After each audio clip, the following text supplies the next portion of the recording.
Hello friends, I'm Father Salim Joseph. Welcome to EduSkills OED Made Easy. I'll tell you how to fall in love with this subtext reading. And today I'll be teaching you the strategies and tips for OED reading part C. Please note, this video is going to be in Malayalam. The explanation will be in Malayalam.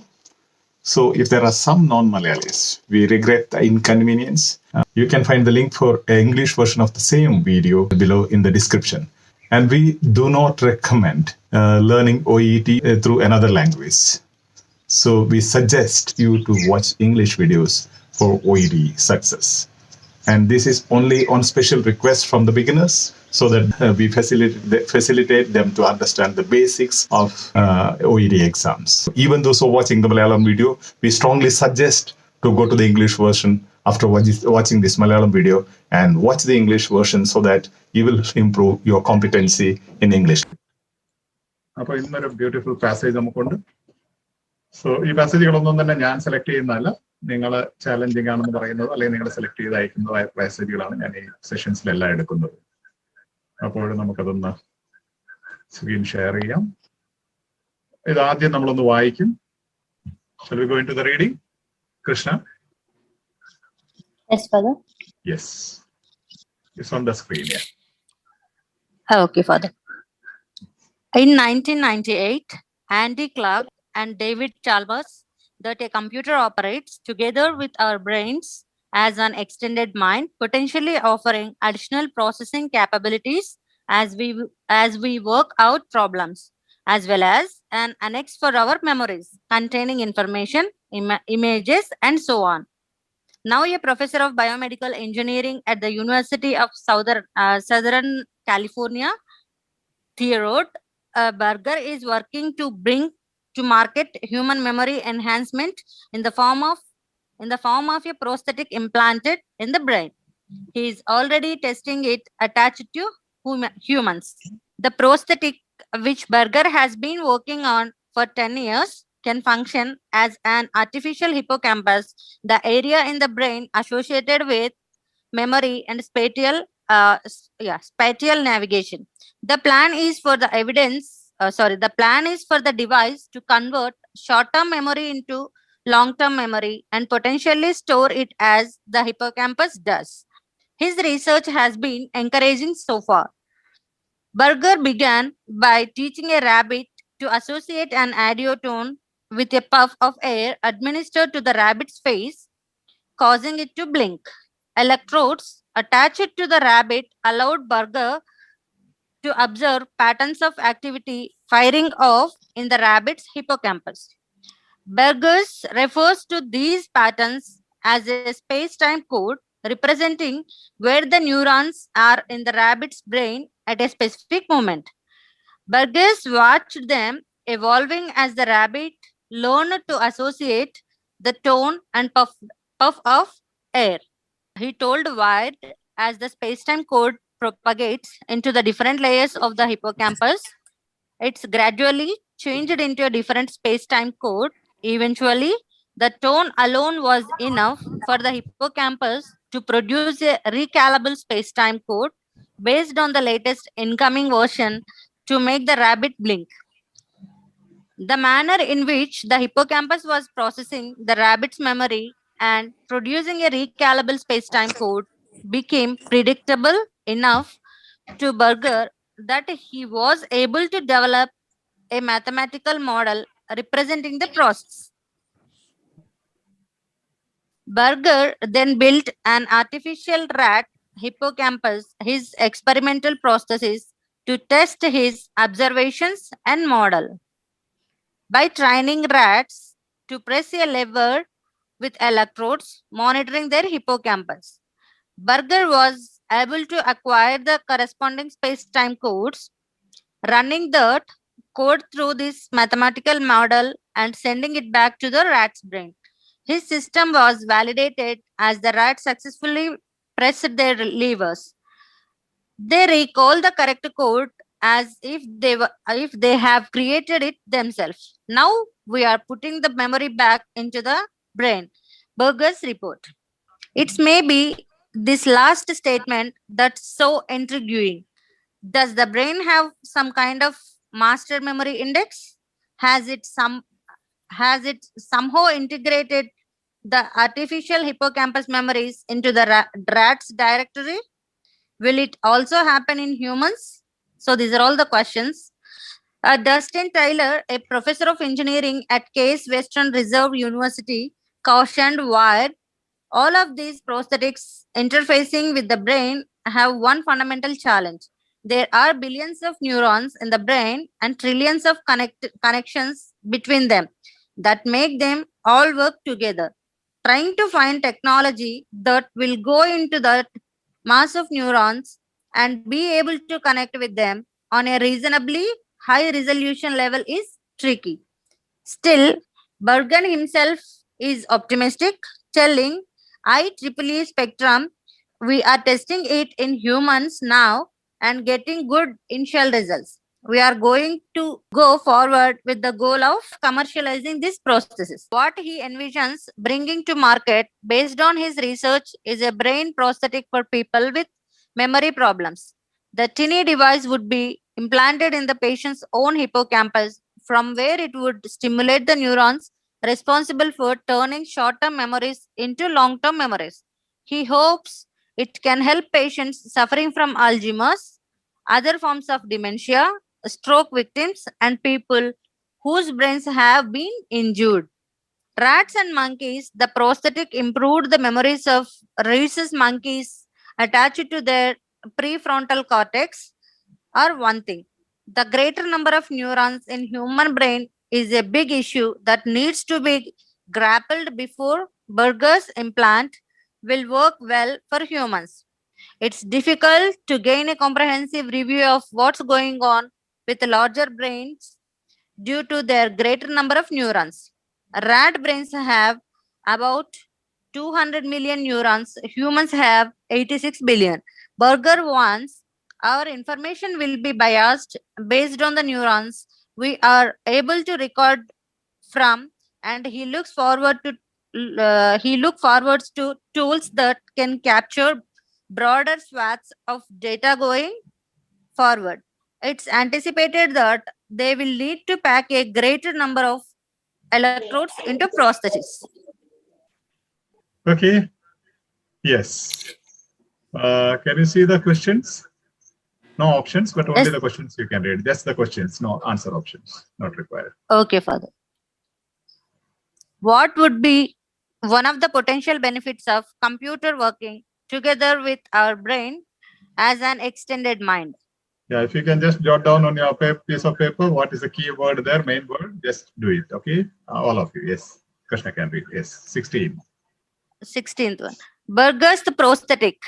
yes. 17, 17. Which of the following is not associated with Berger's experiment? yes.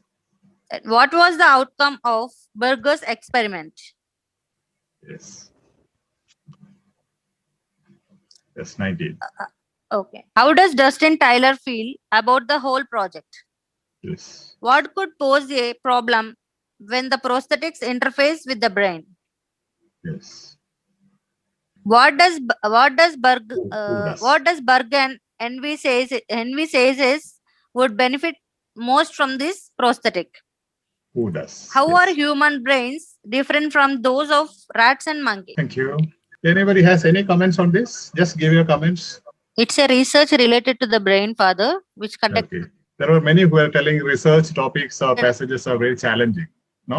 Actually, Father, the research is telling about how the research is conducted on rats and monkeys and how it can be helpful to the human brains as well. So this is the overall idea what I got based on the topic, Father. You are right. Good. Thank you. Thank you.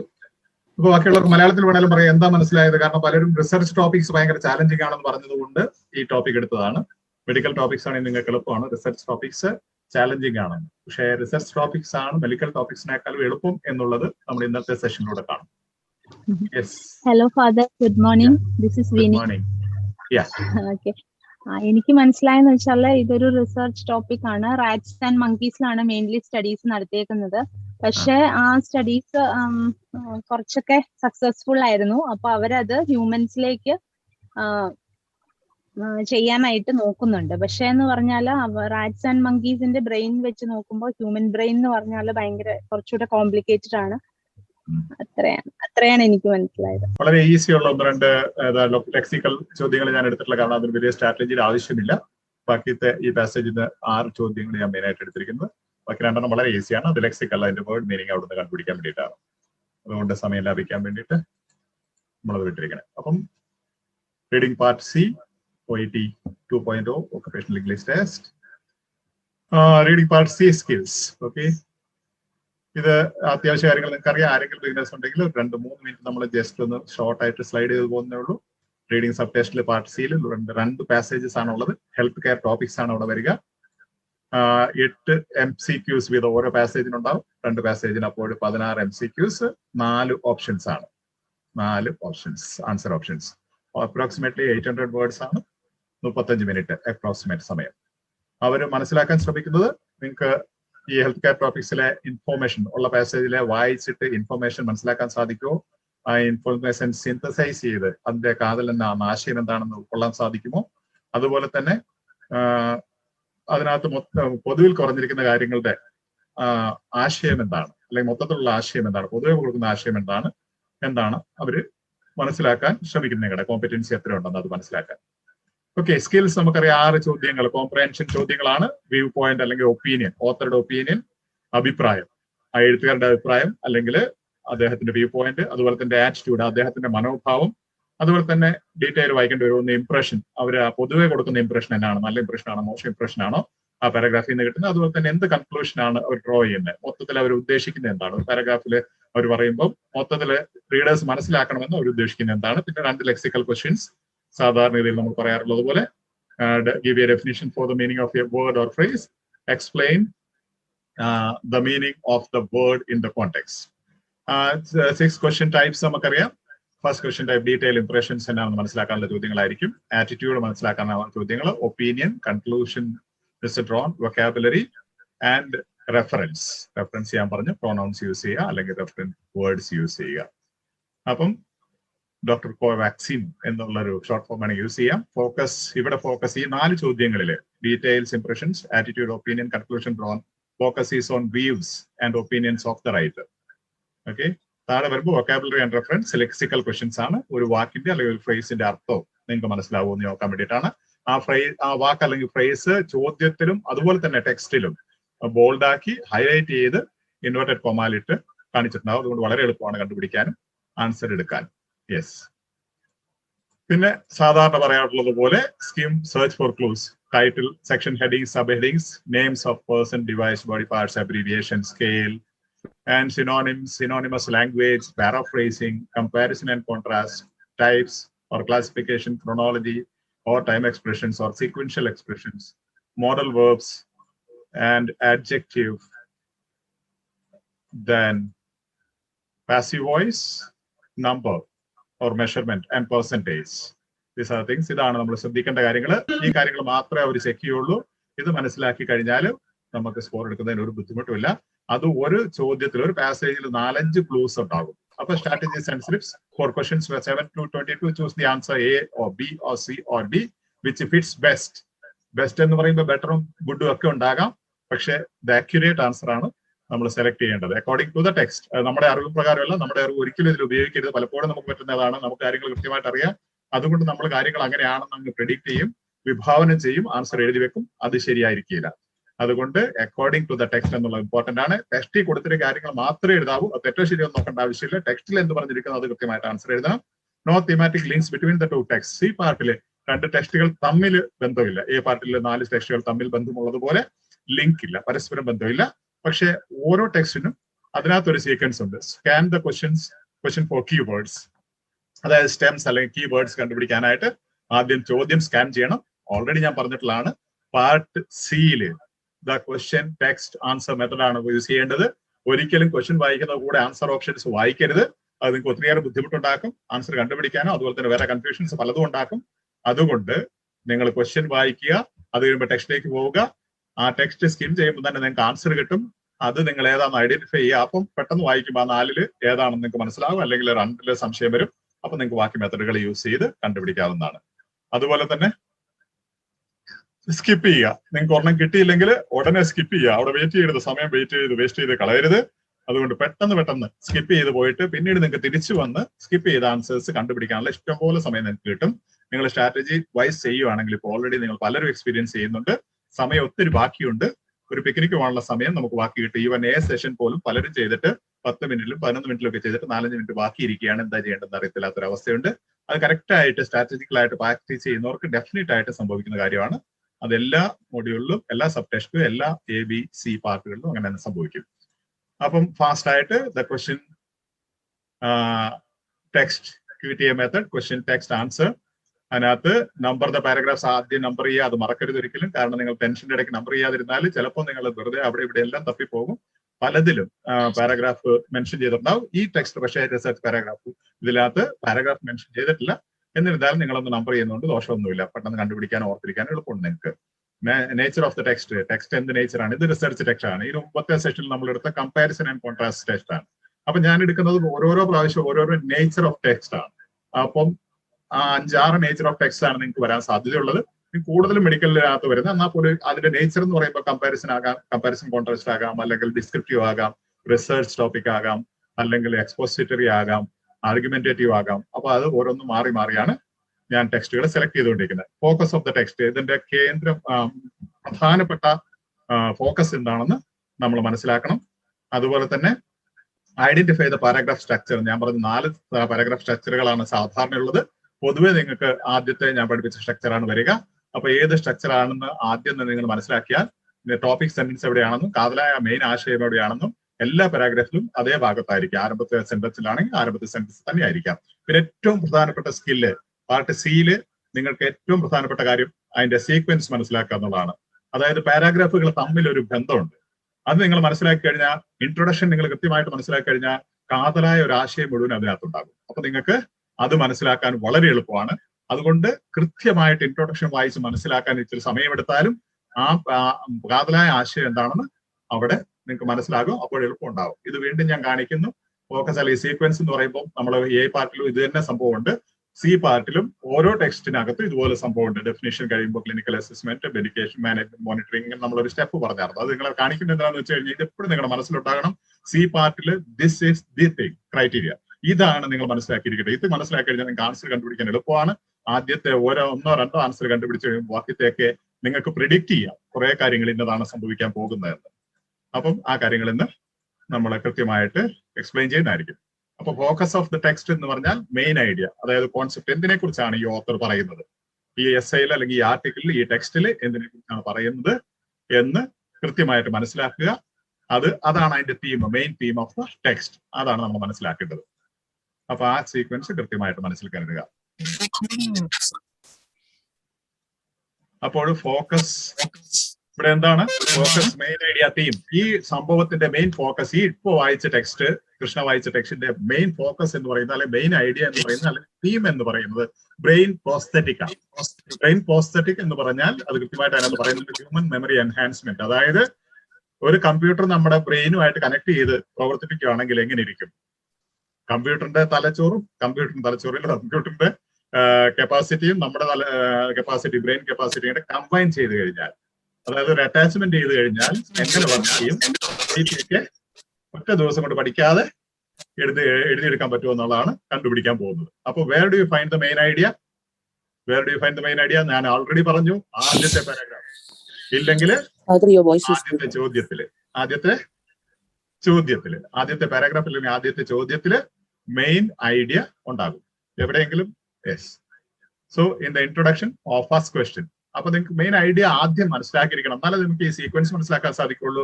ഒരു idea കേട്ട് കഴിഞ്ഞാൽ brain prosthetic, അല്ലെങ്കിൽ prosthetic എന്ന് പറയുമ്പോൾ നിങ്ങൾക്കറിയാം ഒരു extension ആണ്, additional part. അപ്പം ബ്രെയിൻ പ്രോസ്തെറ്റിക് എന്ന് പറയുമ്പോൾ നിങ്ങൾക്ക് കുറെ കാര്യങ്ങൾ നിങ്ങൾക്ക് പ്രസ്യൂം ചെയ്യാൻ പറ്റും. ഇനി C പാർട്ടിൽ ഏറ്റവും ബുദ്ധിമുട്ട് ഫേസ് ചെയ്യുന്നവർ, ഈ സെഷൻ കഴിഞ്ഞ് ബുദ്ധിമുട്ട് ഫേസ് ചെയ്യുന്നവര് ഫീഡ്ബാക്കിൽ മെൻഷൻ ചെയ്യുക. നിങ്ങൾക്ക് ഞാനൊരു ഫസ്റ്റ് മെത്തഡ് FIRST 5 സ്റ്റെപ്പിൽ എങ്ങനെയാണ് മനസ്സിലാക്കേണ്ടതെന്നുള്ളൊരു ഫസ്റ്റ് മെത്തഡ് പഠിപ്പിക്കുന്നതായിരിക്കും. എല്ലാവർക്കും അത് ആവശ്യമില്ല.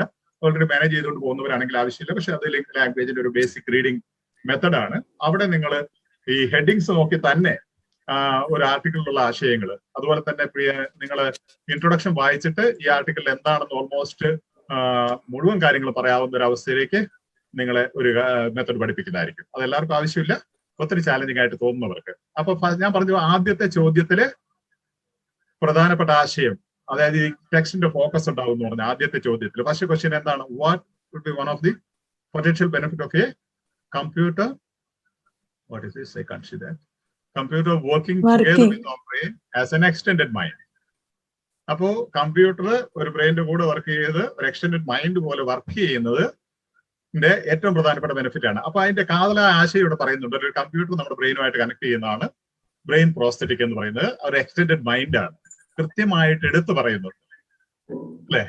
അപ്പൊ അത് കൃത്യമായിട്ട് എടുത്തു പറയുമ്പോൾ നമുക്ക് അതാണ് അതിന്റെ കാതലായ ആശയം എന്ന് മനസ്സിലാക്കാൻ സാധിക്കും. അപ്പൊ ഞാൻ പറഞ്ഞ എല്ലാ ടെക്സ്റ്റിലും ആദ്യത്തെ ചോദ്യം അതല്ലെങ്കിൽ ഇൻട്രൊഡക്ഷൻ. ഈ ആദ്യത്തെ ചോദ്യം ഇൻട്രൊഡക്ഷനിൽ നിന്നാണ് വരുന്നത്. അതുകൊണ്ടാണ് ആദ്യത്തെ ചോദ്യം എന്നും ഞാൻ പറയുന്നത്. നിങ്ങൾക്ക് ഒരിടത്ത് മനസ്സിലായാലേ മറ്റൊരിടത്ത് അതിന്റെ പാരാഫ്രൈസിങ് ഇൻ അതർ വേർഡ്സ് പറഞ്ഞിട്ടുണ്ടാവും. അതുകൊണ്ട് അവിടെ പോയി മനസ്സിലാക്കാം.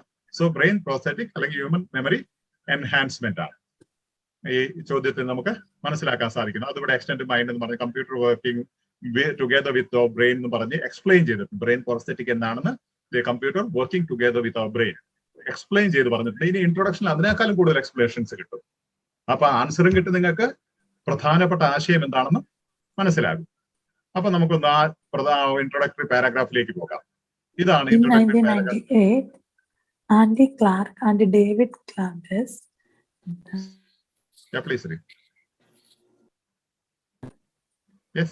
In 1998, Andy Clark and David Chalmers that a computer operates together with our brain as an extended mind, potentially offering additional processing capabilities as we work out problems, as well as an annex for our memories containing informations, images, and so on.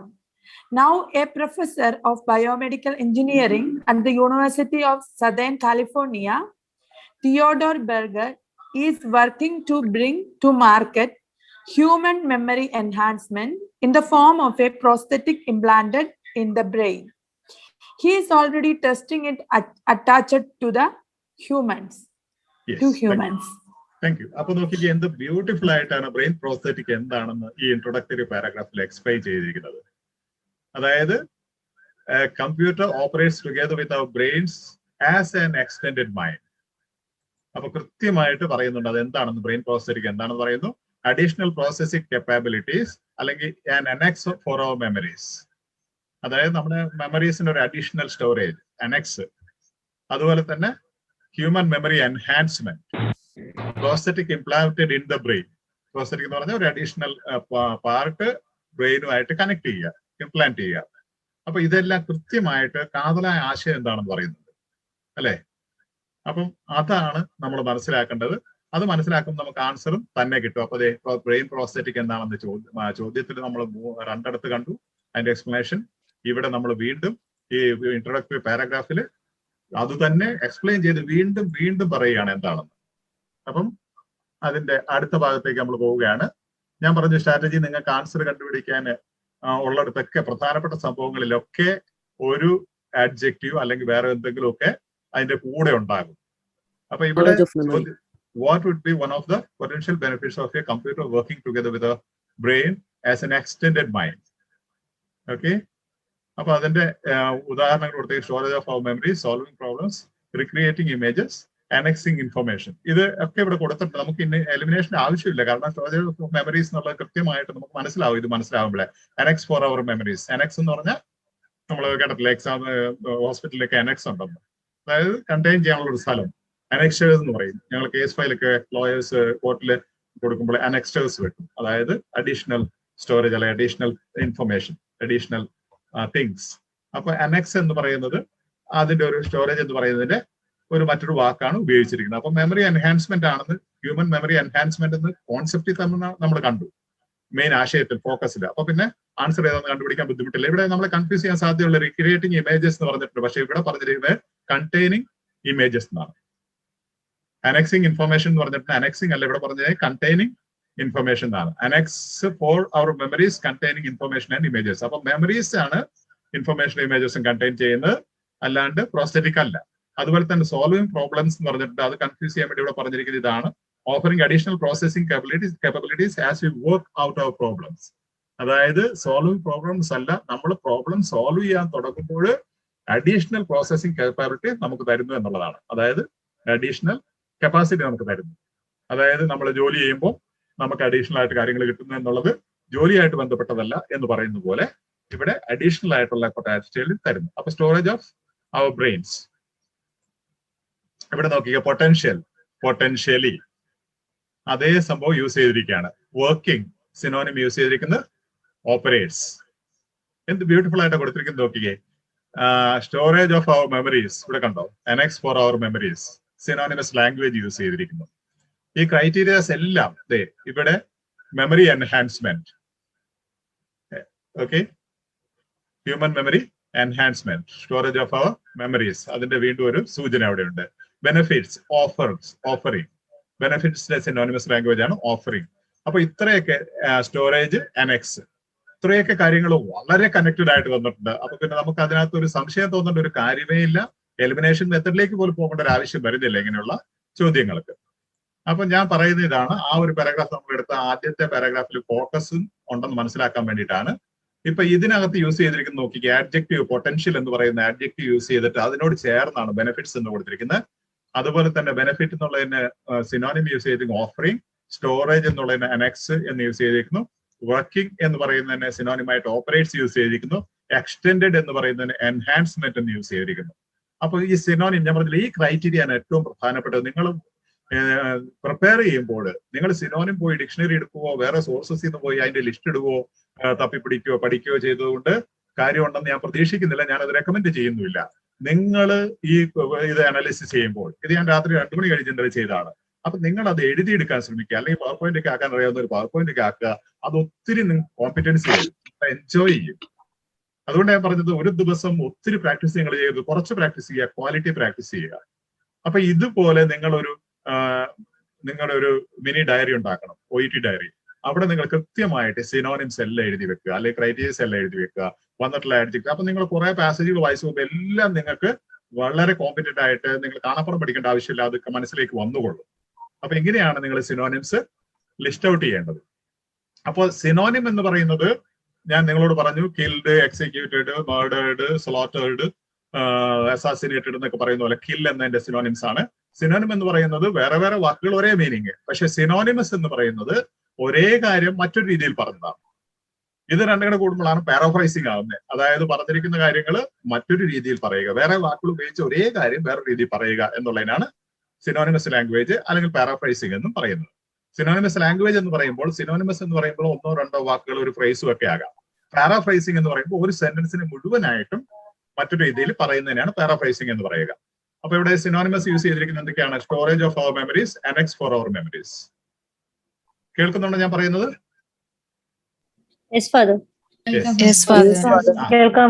അടുത്തത് നോക്കിക്കേ, computer working together, computer operates together. എന്ത് beautiful ആയിട്ട് same സംഭവം പറഞ്ഞിരിക്കുന്നത്. ചോദ്യത്തില് storage of memories എന്ന് പറഞ്ഞിരിക്കുന്നു, ടെക്സ്റ്റില് NX ഫോർ അവർ മെമ്മറീസ് എന്ന് പറഞ്ഞത്. കമ്പ്യൂട്ടർ വർക്കിംഗ് ടുഗെദർ എന്ന് പറഞ്ഞിരിക്കുന്നു, കമ്പ്യൂട്ടർ ഓപ്പറേറ്റ്സ് ടുഗെദർ എന്ന് പറഞ്ഞിരിക്കുന്നു, വർക്കിംഗ് ഓപ്പറേറ്റ്സ്. എക്സ്റ്റെൻഡഡ് മൈൻഡ് എന്ന് പറയുന്നതിന് ഹ്യൂമൻ മെമ്മറി എൻഹാൻസ്മെന്റ് എന്ന് ടെക്സ്റ്റിൽ പറഞ്ഞിരിക്കുന്നു, എക്സ്റ്റെൻഡഡ് മൈൻഡ് എന്ന് ചോദ്യത്തിൽ പറഞ്ഞിരിക്കുന്നു.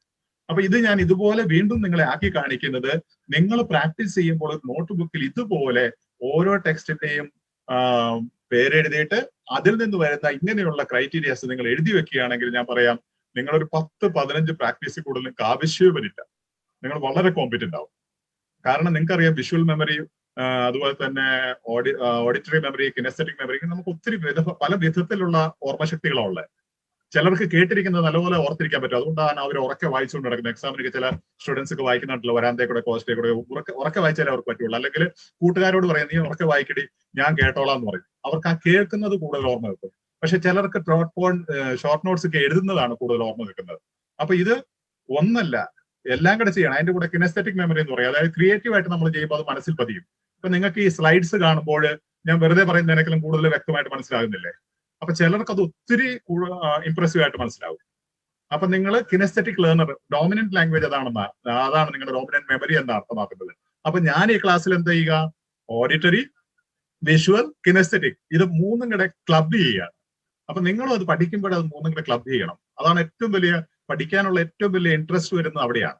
നമ്മുടെ മെമ്മറി 3 ഒരേപോലെ ഡെവലപ്പ് ചെയ്യാൻ സാധിക്കും. അതുപോലെ തന്നെ 3 മെമ്മറി ഒരേപോലെ യൂസ് ചെയ്യാൻ സാധിക്കും. ക്രിയേറ്റ് എന്ന് പറഞ്ഞാൽ ഞാൻ ഇവിടെ ക്രിയേറ്റീവ് ആക്കുന്നത് എന്താണ്?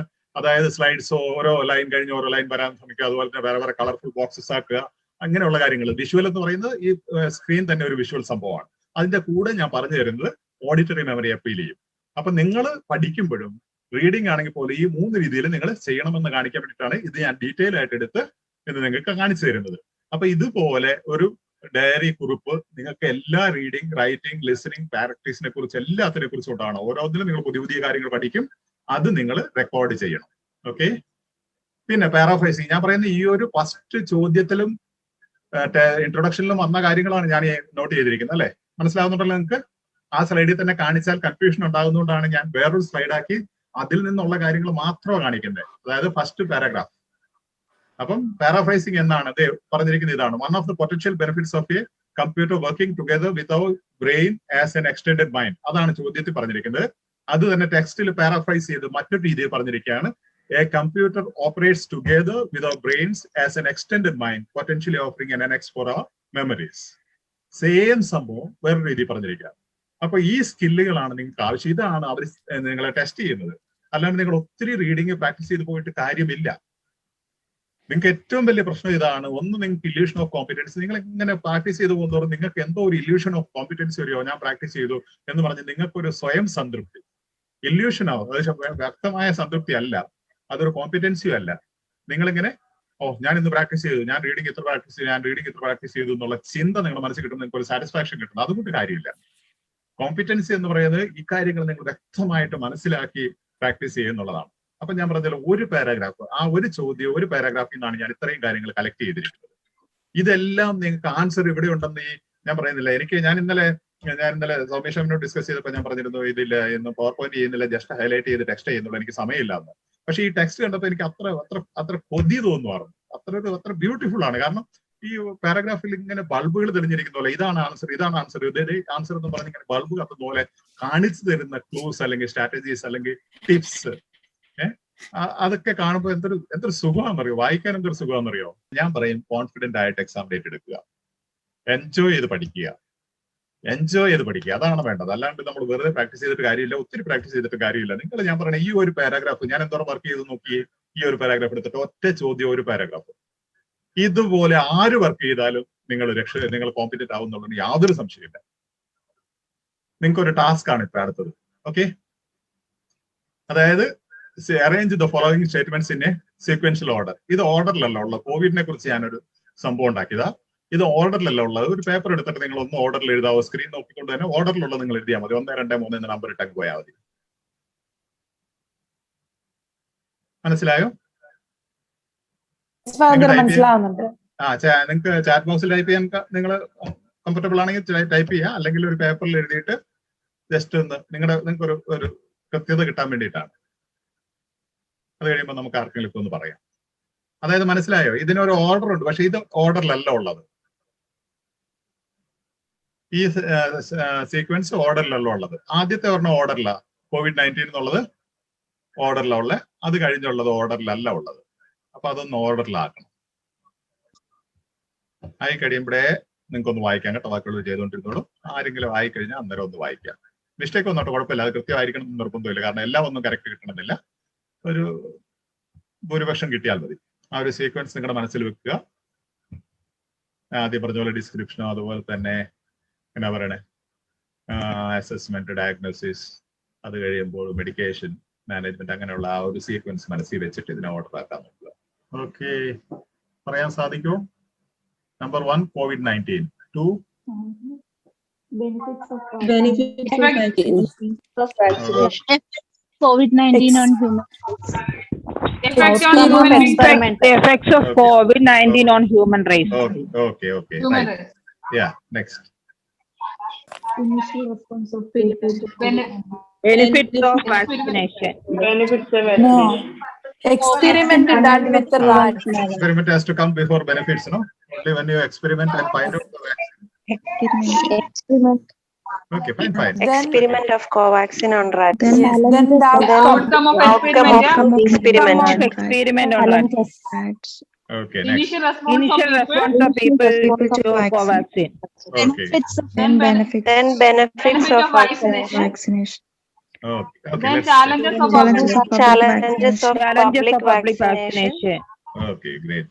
Then comparison Comparison between between Covaxin and Covaxin Covishield. Comparison, yes. Let's check. Okay. COVID-19. COVID-19. Then paragraph 2. I'm just imagining we are writing an article on COVID-19, so I am planning it. That's how we write essays in IELTS and TOEFL, other things, just brain mapping the essay. Paragraph 2, effect of COVID-19 on human race. Then that will come almost in the description part, those things. Then experiment of Covaxin on rats.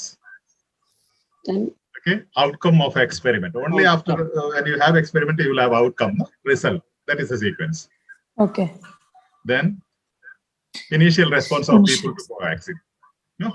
What do the people say? They have doubts, a lot of doubts, all those things. Then benefits of vaccination. Okay. Then when people okay, പിന്നെ ഇംഗ്ലീഷിലേക്ക് പോയി. Initial response, അതായത് ഈ COVID-19 vaccination ഇറങ്ങിയപ്പോൾ നിങ്ങൾക്ക് അറിയാമല്ലോ, പല പ്രശ്നങ്ങളും അതിനെക്കുറിച്ച് സോഷ്യൽ മീഡിയയിലൊക്കെ വന്ന് ചെയ്യരുന്ന് പറഞ്ഞ് ഒത്തിരി കാര്യങ്ങളൊക്കെ വന്നില്ലേ? അത് ചെയ്ത പ്രശ്നങ്ങളുണ്ട്, വാക്സിനേഷൻ എടുത്ത പ്രശ്നമുണ്ട്, എടുത്തിട്ട് പ്രയോജനമില്ല എന്നൊക്കെ ഒത്തിരി കാര്യങ്ങൾ വന്നു. പക്ഷെ അന്നേരം തന്നെയാണ് അടുത്ത ബെനിഫിറ്റ്സ് ഓഫ് വാക്സിനേഷൻ സ്ട്രെസ് ചെയ്ത് പറയേണ്ടി വരും മെഡിക്കൽ ടീം, അല്ലെ? അങ്ങനെയാണ് ആൾക്കാരെ ഇൻഫ്ലുവൻസ് ചെയ്യുക. അത് കഴിയുമ്പോൾ ചാലഞ്ചസ് ഓഫ് പബ്ലിക് വാക്സിനേഷൻ. നമുക്കറിയാം എത്ര ബെനിഫിറ്റ്സ് ഉണ്ടെന്ന് പറഞ്ഞാൽ ഇത്രയും ഇന്ത്യയിലുള്ള ഇത്രയും ജനങ്ങളുടെ 70% വാക്സിനേഷൻ ചെയ്യുന്ന ഒത്തിരിയേറെ ചാലഞ്ചസ് ഉണ്ട്. അതായിരിക്കും അടുത്ത പാരഗ്രാഫിൽ പറയുക. അടുത്തത് comparison between Covaxin and Covishield. വേറൊരു വാക്സിനും കൂടെ ഉണ്ട്. അത് രണ്ടും കൂടെ കമ്പയർ ചെയ്തിട്ട് ഏതാണ് നല്ലത്, ഏതാണ് സെക്കൻഡ് വേവിന് തേർഡ് വേവിന് തരണം ചെയ്യാൻ സാധിക്കുക എന്നൊക്കെ. ഈ സീക്വൻസ് മനസ്സിലായോ? ഇതുപോലെ സീക്വൻസ് നിങ്ങളുടെ പാർട്ട് എയിലെല്ലാം ഉണ്ട്, അതുപോലെ തന്നെ പാർട്ട് സിയിലുണ്ട്. സീക്വൻസ് മനസ്സിലാക്കുന്നതിലാണ് നിങ്ങൾക്ക് ടൈം മാനേജ്മെന്റ് എന്ന് പറയുന്നത് വരുന്നത്. അപ്പം ആ സീക്വൻസ് നിങ്ങൾക്ക് ആദ്യത്തെ സെന്റൻസിൽ നിന്ന് തന്നെ സാധാരണ ഇതിൽ മനസ്സിലാക്കാൻ സാധിക്കും. ഈ കോൺസെപ്റ്റ് തന്നെയാണ്, ഓരോ പാരാഗ്രാഫിന്റെ കോൺസെപ്റ്റ് തന്നെയാണ്, ഓരോ പാരാഗ്രാഫിലുള്ള സബ് ടോപ്പിക് തന്നെയാണ്. അപ്പം അത് കൃത്യമായിട്ട് മനസ്സിലായി കഴിഞ്ഞാൽ, ഉദാഹരണത്തിന് ഞാൻ ആദ്യം നിങ്ങളോട് ഒരിക്കൽ പറഞ്ഞിരുന്നു, ഇപ്പൊ നിങ്ങൾ ഡയബറ്റിക് കൺട്രോളിനെ കുറിച്ച് പറഞ്ഞു കൊടുക്കാന്ന് വെച്ചാൽ, എഡ്യൂക്കേറ്റ് ചെയ്യാന്ന് വെച്ചു. അപ്പൊ നിങ്ങൾ പറയും ഡയബറ്റിക് കൺട്രോളിൽ നിങ്ങൾ എക്സസൈസ്, വർക്ക്ഔട്ട് ചെയ്യണം, ഡെയിലി ഡയറ്റ് നോക്കണം, വർക്ക്ഔട്ട് ചെയ്യണം, അതുപോലെ തന്നെ മെഡിക്കേഷൻ ആവശ്യമാണ്. ഓക്കെ, ആദ്യത്തെ പാരഗ്രാഫിൽ നിങ്ങൾ ഡയറ്റിനെ കുറിച്ച് പറയും, അല്ലെ? എന്തൊക്കെ ഡയറ്റാണ്. അടുത്ത പാരഗ്രാഫിൽ നിങ്ങൾ എക്സസൈസ്, വർക്ക്ഔട്ടിനെ കുറിച്ച് പറയും, റെഗുലർ എക്സസൈസ്, അങ്ങനെയുള്ള കാര്യങ്ങളൊക്കെ പറയും. മൂന്നാമത്തേതിൽ മെഡിക്കേഷനെ കുറിച്ച് പറയും. അവിടെ വേണമെങ്കിൽ ഒരു സബ് പാരഗ്രാഫ് കൂടി ഉണ്ടാക്കാം. അതായത് മെഡിക്കേഷൻ നിങ്ങൾ തുടങ്ങുമ്പോൾ പല രീതിയിലുള്ള മെഡിക്കേഷൻ ഉണ്ട്. ഒന്ന് ഓറൽ മെഡിക്കേഷൻ ഉണ്ട്, അത് കഴിഞ്ഞ് ഇൻസുലിൻ ഉണ്ട്. അങ്ങനെ പാരഗ്രാഫ് കൃത്യമായിട്ട് മനസ്സിൽ കരുതാൻ നമുക്ക് സാധിക്കണം, മനസ്സിൽ ക്രിയേറ്റ് ചെയ്യാൻ സാധിക്കും, ഒരു വിഷ്വലൈസ് ചെയ്യാൻ. അപ്പൊ സീക്വൻസ് ആണ്, സീക്വൻസ് ഓഫ് ദി ആർട്ടിക്കിൾ ആണ് നമ്മൾ നോക്കാൻ പോകുന്നത്. ഇപ്പൊ ഈ പർട്ടിക്കുലർ ആർട്ടിക്കിളിന്റെ അല്ലെങ്കിൽ ടെക്സ്റ്റിന്റെ സീക്വൻസ് ആണ് നമ്മൾ ഇനി കാണാൻ പോകുന്നത്. അതുപോലെ തന്നെ COVID-19 കണ്ടതുപോലെ തന്നെ brain prosthetic human brain enhancement ആണ് ഫസ്റ്റ് പാരഗ്രാഫ്. ഇന്റർവെറ്ററി പാരഗ്രാഫ് എന്ന് നമ്മൾ കണ്ടു, അത് ഓൾറെഡി നമ്മൾ അനാലിസിസ് ചെയ്തു. അടുത്ത പാരഗ്രാഫ് പറയാൻ പോകുന്ന ഫംഗ്ഷൻ ഓഫ് പ്രോസ്തെറ്റിക് ബ്രെയിൻ ആണ്. ഇതുപോലെ ഒരു കമ്പ്യൂട്ടർ അറ്റാച്ച് ചെയ്ത് ബ്രെയിൻ ഫംഗ്ഷൻ ചെയ്ത് കഴിഞ്ഞാൽ എങ്ങനെ ഫംഗ്ഷൻ ചെയ്യുമെന്നാണ് പറയാൻ പോകുന്നത്. അത് കഴിയുമ്പോൾ എക്സ്പെരിമെന്റ് ഓൺ റാബിറ്റ്സ്, അതായത് ഇത് ചെയ്യാൻ പറ്റുമോ, മനുഷ്യനിൽ പെട്ടെന്ന് കൊണ്ട് പഠിപ്പിക്കാൻ പറ്റുമോ? ആരുടെയും ബ്രെയിൻ നിങ്ങൾ ആരും കൊടുക്കാൻ പോകുന്നില്ല. അതുകൊണ്ട് റാബിറ്റ്സിൽ എക്സ്പെരിമെന്റ് ചെയ്യുന്നു മൂന്നാമത്തെ പാരഗ്രാഫ് പറയും. നാലാമത്തെ paragraph outcome of experiment on rabbits, അതിന്റെ റിസൾട്ട് എന്താണെന്ന് പറയും നാലാമത്തെ പാരഗ്രാഫ്. അഞ്ചാമത്തെ പാരഗ്രാഫ് എന്താ പറയുക? പബ്ലിക് റെസ്പോൺസ്, അതായത് ഡസ്റ്റിൻ ടൈലർ എന്നൊരു വ്യക്തിയാണ് ആ റെസ്പോൺസ് കൊടുക്കുന്നത്. പബ്ലിക്കിന്റെ റെസ്പോൺസ് എന്താണ് ഇങ്ങനെ ഒരു സംഭവത്തെ കുറിച്ച് എന്ന് പറയും. അപ്പോൾ അവിടെയാണ് നിങ്ങൾക്ക് പബ്ലിക് റെസ്പോൺസ് എന്ന് പറയുമ്പോൾ ഡസ്റ്റിൻ ടൈലർ എന്ന് പറയുന്ന ഒരാളാണ് പറയുന്നത്. അത് ഓത്തറുടെ വ്യൂ അല്ല, ഞാൻ പറഞ്ഞല്ലോ വ്യൂ പോയിന്റ്, ഒപ്പീനിയൻ ചോദിക്കുന്നത്. ഇവിടെ 2 വ്യൂ കൊടുത്തിട്ട് ഓത്തറുടെ വ്യൂ അല്ലാത്തവരോട് ചോദിക്കുക. അപ്പൊ അത് നിങ്ങൾക്ക് തിരിച്ചറിയാൻ സാധിക്കണം, ഇത് പബ്ലിക് റെസ്പോൺസ് ആണ്, വേറൊരാളുടെ റെസ്പോൺസ് ആണ്, ഓത്തർ പറയുന്നത് അല്ല എന്ന് തിരിച്ചറിയാൻ സാധിക്കും എന്നുള്ളതാണ് കോമ്പറ്റൻസി. 6ാമത്തെ പാരഗ്രാഫ് പറയുന്നത് ബെനിഫിറ്റ്സ് ഓഫ് ദിസ് എക്സ്പെരിമെന്റ്, ഈ എക്സ്പെരിമെന്റ് കൊണ്ടുണ്ടാവുന്ന ബെനിഫിറ്റ്സ് എന്തൊക്കെയാണ്. 7ാമത്തെ പാരഗ്രാഫ് പറയുന്നത് ചാലഞ്ചസ് ഇൻ അപ്ലിക്കേഷൻ, ഈ സംഭവം ഹ്യൂമൻ ബ്രെയിനിൽ അപ്ലൈ ചെയ്യണമെങ്കിൽ എന്തൊക്കെ ചാലഞ്ചസ് ആണ് സംഭവിക്കാൻ പോകുന്നത്. 8ാമത്തെ പാരഗ്രാഫ് പറയുന്നത് comparison between rats brain and human brain. മനസ്സിലാകുന്നുണ്ടോ? എന്ത് ബ്യൂട്ടിഫുൾ ആയിട്ടാണ് ഈ സ്ട്രക്ചർ ഉള്ളത് നോക്കി വായിച്ചു പോകുമ്പോൾ. ഇത് മാത്രം മനസ്സിലാക്കിയാൽ, ഇപ്പൊ ഞാൻ നിങ്ങളെ കാണിച്ചു തരും, ചോദ്യങ്ങളെല്ലാം ഇതിനെ ബേസ് ചെയ്ത, ഈ ആശയത്തെ ബേസ് ചെയ്ത് മാത്രമേ ചോദ്യങ്ങൾ വരികയുള്ളൂ. അപ്പൊ നിങ്ങൾ ഒരുപക്ഷെ ഈ പാസേജ് മൊത്തം ഒന്നും വായിക്കേണ്ട, സ്കാൻ ചെയ്യേണ്ട ആവശ്യമൊന്നുമില്ല. സ്കിം ചെയ്താൽ മാത്രം, ജസ്റ്റ് ജമ്പ് ചെയ്ത് പോയാൽ മാത്രം മതി. ചിലതിന്റെ ആദ്യത്തെ സെന്റൻസിൽ തന്നെ ആൻസർ ഉണ്ടെങ്കിൽ അത് 100% ആണെങ്കിൽ പിന്നെ നിങ്ങൾ എന്തിനാ ബാക്കിത്തെ സെന്റൻസുകൾ വായിക്കുക? അപ്പൊ സമയം എത്ര ബാക്കിയാവും? അപ്പൊ അതില് വേറെ ആ ചോദ്യത്തിന് ആൻസർ കിട്ടിക്കഴിഞ്ഞാൽ പിന്നെ വേറെ ചോദ്യം അതിലില്ലെങ്കിൽ ആ പാരഗ്രാഫിൽ നിന്ന് അടുത്ത പാരഗ്രാഫിലേക്ക് പോകാവുന്നതേ ഉള്ളൂ. അപ്പൊ നമുക്ക് ആ ചോദ്യങ്ങളൊന്ന് നോക്കാം. ഇത് കണ്ടോ, വാട്ട് പൊട്ടൻഷ്യൽ എക്സ്റ്റെൻഡഡ് മൈൻഡ് നമ്മൾ പറഞ്ഞു, ബ്രെയിൻ പ്രോസ്തറ്റിക്സ്, പ്രോമിസിങ് റിസൾട്ട്സ്, അതായത് അതിന്റെ ബെനിഫിറ്റ്സ് എന്താണെന്ന്. അത് കഴിഞ്ഞ് 17ാമത്തെ which of the following is not associated with Berger's experiment, അത് റാബിറ്റ്സ് റിയാക്ഷനെ കുറിച്ചാണ് അവിടെ പറയുന്നത്. 18ാമത്തെ വാട്ട് ഈസ് ഔട്ട്കം, ഇത് ചോദ്യമാണ് കേട്ടോ. ഇതിനകത്ത് ഉള്ള താഴെ നിങ്ങൾ വായിച്ച ടെക്സ്റ്റിന് താഴെ വായിച്ച ചോദ്യം ഷോർട്ടായിട്ട് ഞാൻ ആൻസർ ഓപ്ഷൻ ഇല്ലാതെ കൊടുക്കും. What was the outcome of Berger's experiment, result എന്നാ, എക്സ്പെരിമെന്റ് റിസൾട്ട് എന്നാന്ന് പറയുന്നത്. സീക്വൻസ് കണ്ടോ, how does Dustin Tyler feel about the whole project, Dustin ടൈലറിന് എങ്ങനെ ഫീൽ ചെയ്തു, ഡസ്റ്റിൻ ടൈലർ ഓത്തർ ആണോ അല്ലയോ എന്ന് നിങ്ങൾ അവിടെ നോക്കണം. അതുപോലെ what could pose a problem, അതിന്റെ പ്രശ്നങ്ങൾ എന്താണ്, ഈ എക്സ്പെരിമെന്റ് കൊണ്ട് ഫേസ് ചെയ്യേണ്ട ചാലഞ്ചസ് എന്തൊക്കെയാണ്. Who does Berger envisage would benefit most from this prosthetic, ആരാണ് ഇതിന്റെ ബെനിഫിറ്റ് അനുഭവിക്കാൻ പോകുന്നവര്. അപ്പം ഈ ഹൂ, വാട്ട്, ഹൗ, വെൻ ഇതൊക്കെ ഒന്ന് നോക്കണം. അപ്പൊ നമുക്കറിയാം വിച്ച് എന്ന് പറയുമ്പോൾ എന്താണ്, വിച്ച് എന്ന് പറയുന്ന ഒരു മനുഷ്യനെ പറയാമെന്ന് അറിയാം. അപ്പൊ വേറെ എന്തെങ്കിലും സാധനം, വാട്ട് എന്ന് പറയുന്ന ഒരു ഔട്ട്കം ആണ്, ഹൗ എന്ന് പറയുന്നത് ഹൗ ഡസ് ഒരാൾ ഫീൽ ചെയ്യുക, ഒരാളുടെ ആറ്റിറ്റ്യൂഡ് ആണ്. What could pose a problem എന്നാണ് ചോദിക്കുന്നത്, പ്രോബ്ലം എന്താണെന്ന്, വാട്ട് ഈസ് ദ പ്രോബ്ലം എന്നാണ് അതിന്റെ ഷോർട്ട് ആൻസർ. അല്ലെങ്കിൽ ഹൂ, അല്ലെങ്കിൽ ബെനിഫിറ്റ്, ആർക്കാണ് ബെനിഫിറ്റ് എന്ന് ചോദിക്കുമ്പോൾ ഏതെങ്കിലും വ്യക്തികൾക്ക് അല്ലെങ്കിൽ ഏതെങ്കിലും ഗ്രൂപ്പ് ഓഫ് പീപ്പിൾ, അങ്ങനെയുള്ള ഒരു സമൂഹത്തിനായിരിക്കണം അതുകൊണ്ട് ബെനിഫിറ്റ് ഉണ്ടാകുന്നത്. 12ാമത്തെ how are human brains different from those of rats and monkeys. കണ്ടോ, സെയിം സംഭവം, അതിന്റെ കാതലായ ആശയം തന്നെ ഇവിടെ ചോദ്യങ്ങളിൽ വന്നിരിക്കുന്നത്. അതുകൊണ്ട് ഞാൻ പറഞ്ഞത് ഒന്ന് ഇൻട്രൊഡക്ഷൻ മനസ്സിലാക്കി അല്ലെങ്കിൽ 2 ചോദ്യങ്ങൾക്ക് ആൻസർ ചെയ്ത് കഴിഞ്ഞാൽ 6 ചോദ്യങ്ങൾ വളരെ ഈസി ആയിട്ട് കൊണ്ടുപോകാൻ നിങ്ങൾക്ക് സാധിക്കും. കാരണം നിങ്ങൾ വായിച്ചു പോകുമ്പോൾ ആ ഒരു ഡെവലപ്മെന്റ് സീക്വൻസ് നിങ്ങൾക്ക് മനസ്സിലാകും. അപ്പൊ നോക്കിക്കേ, 15ാമത്തെ what will be one of the potential extended mind, promising results, outcome, Dustin Tyler feel, attitude, benefit most, അതുപോലെ തന്നെ പ്രോബ്ലം, മോഷൻ സ്കെയിലൊക്കെ വരുന്നുണ്ട്. ബ്യൂട്ടിഫുൾ ആയിട്ട് റാറ്റ്സ് ആൻഡ് മങ്കീസ്. ഓക്കെ, ഇതാണ് സ്റ്റെം എന്ന് പറഞ്ഞത്. ഞാൻ ക്വസ്റ്റ്യനിലെ കീവേഡ് അല്ലെങ്കിൽ സ്റ്റെം എന്ന് പറഞ്ഞില്ലേ, റാറ്റ്സ് ആൻഡ് മങ്കീസ് എന്നുള്ളത് നിങ്ങൾ, അതുപോലെ തന്നെ benefit motion, Dustin Tyler feel, ആളുടെ ആറ്റിറ്റ്യൂഡ്, ഔട്ട്കം എന്താണ്, അങ്ങനെയുള്ള സ്റ്റെമ്മുകൾ നിങ്ങൾ ചോദ്യം സ്കാൻ ചെയ്യുമ്പോഴേ ഹൈലൈറ്റ് ചെയ്തിരിക്കണം. അടുത്തത് ഓക്കെ, ഇതാണ് സ്റ്റെം എന്ന് പറയുന്നത്. ഞാനിപ്പോ ഹൈലൈറ്റ് ചെയ്യണം എന്ന് പറഞ്ഞ സ്റ്റെമ്മുകളാണിത്.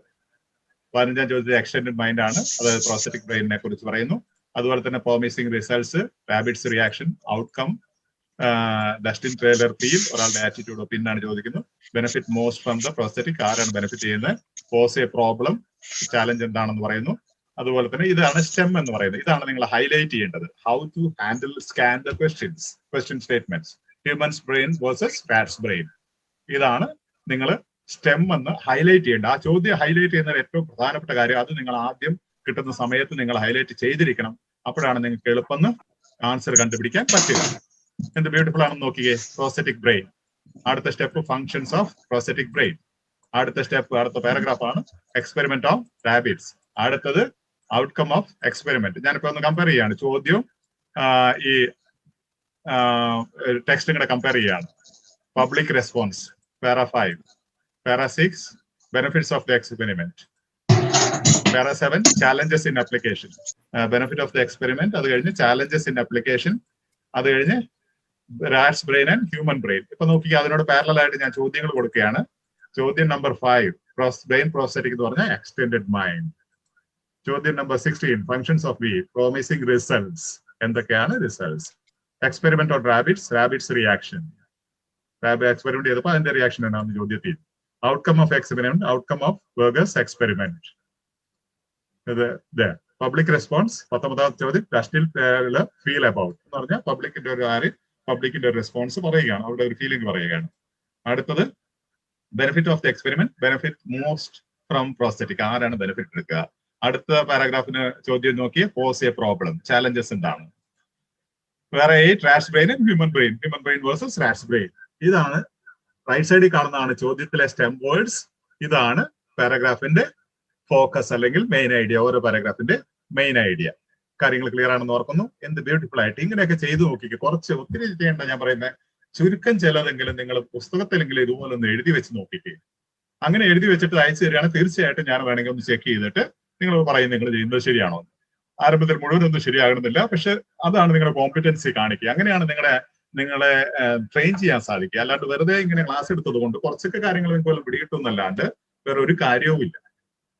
വെറുതെ നിങ്ങൾക്ക് ഒരു എല്യൂഷൻ ഓഫ് കോമ്പിറ്റൻസി ഉണ്ടാക്കുകയുള്ളൂ. അതുകൊണ്ടാണ് ഈ ഫീഡ്ബാക്ക് എന്ന് പറയുന്നത് ഞാൻ നന്നായിട്ട് ചെയ്തു എന്ന് നിങ്ങൾ പറയാൻ വേണ്ടിയിട്ടില്ല. ഞാൻ ചെയ്യാൻ തുടങ്ങിയ വർഷങ്ങൾ ദശാബ്ദങ്ങളായി ആയിരക്കണക്കിന് സ്റ്റുഡൻസിനെ പഠിപ്പിച്ചിട്ട് എല്ലാവരും പറഞ്ഞിട്ടുണ്ട്, നേരിട്ട് തന്നെ പറഞ്ഞിട്ടുണ്ട്. ഞങ്ങൾ നേരിട്ട് വർഷങ്ങളോളം ഒരുമിച്ച് ഒരു ക്യാമ്പസിൽ താമസിച്ച് എല്ലാവരുടെയും റെസ്പോൺസ് എനിക്ക് കിട്ടിയിട്ടുണ്ട്.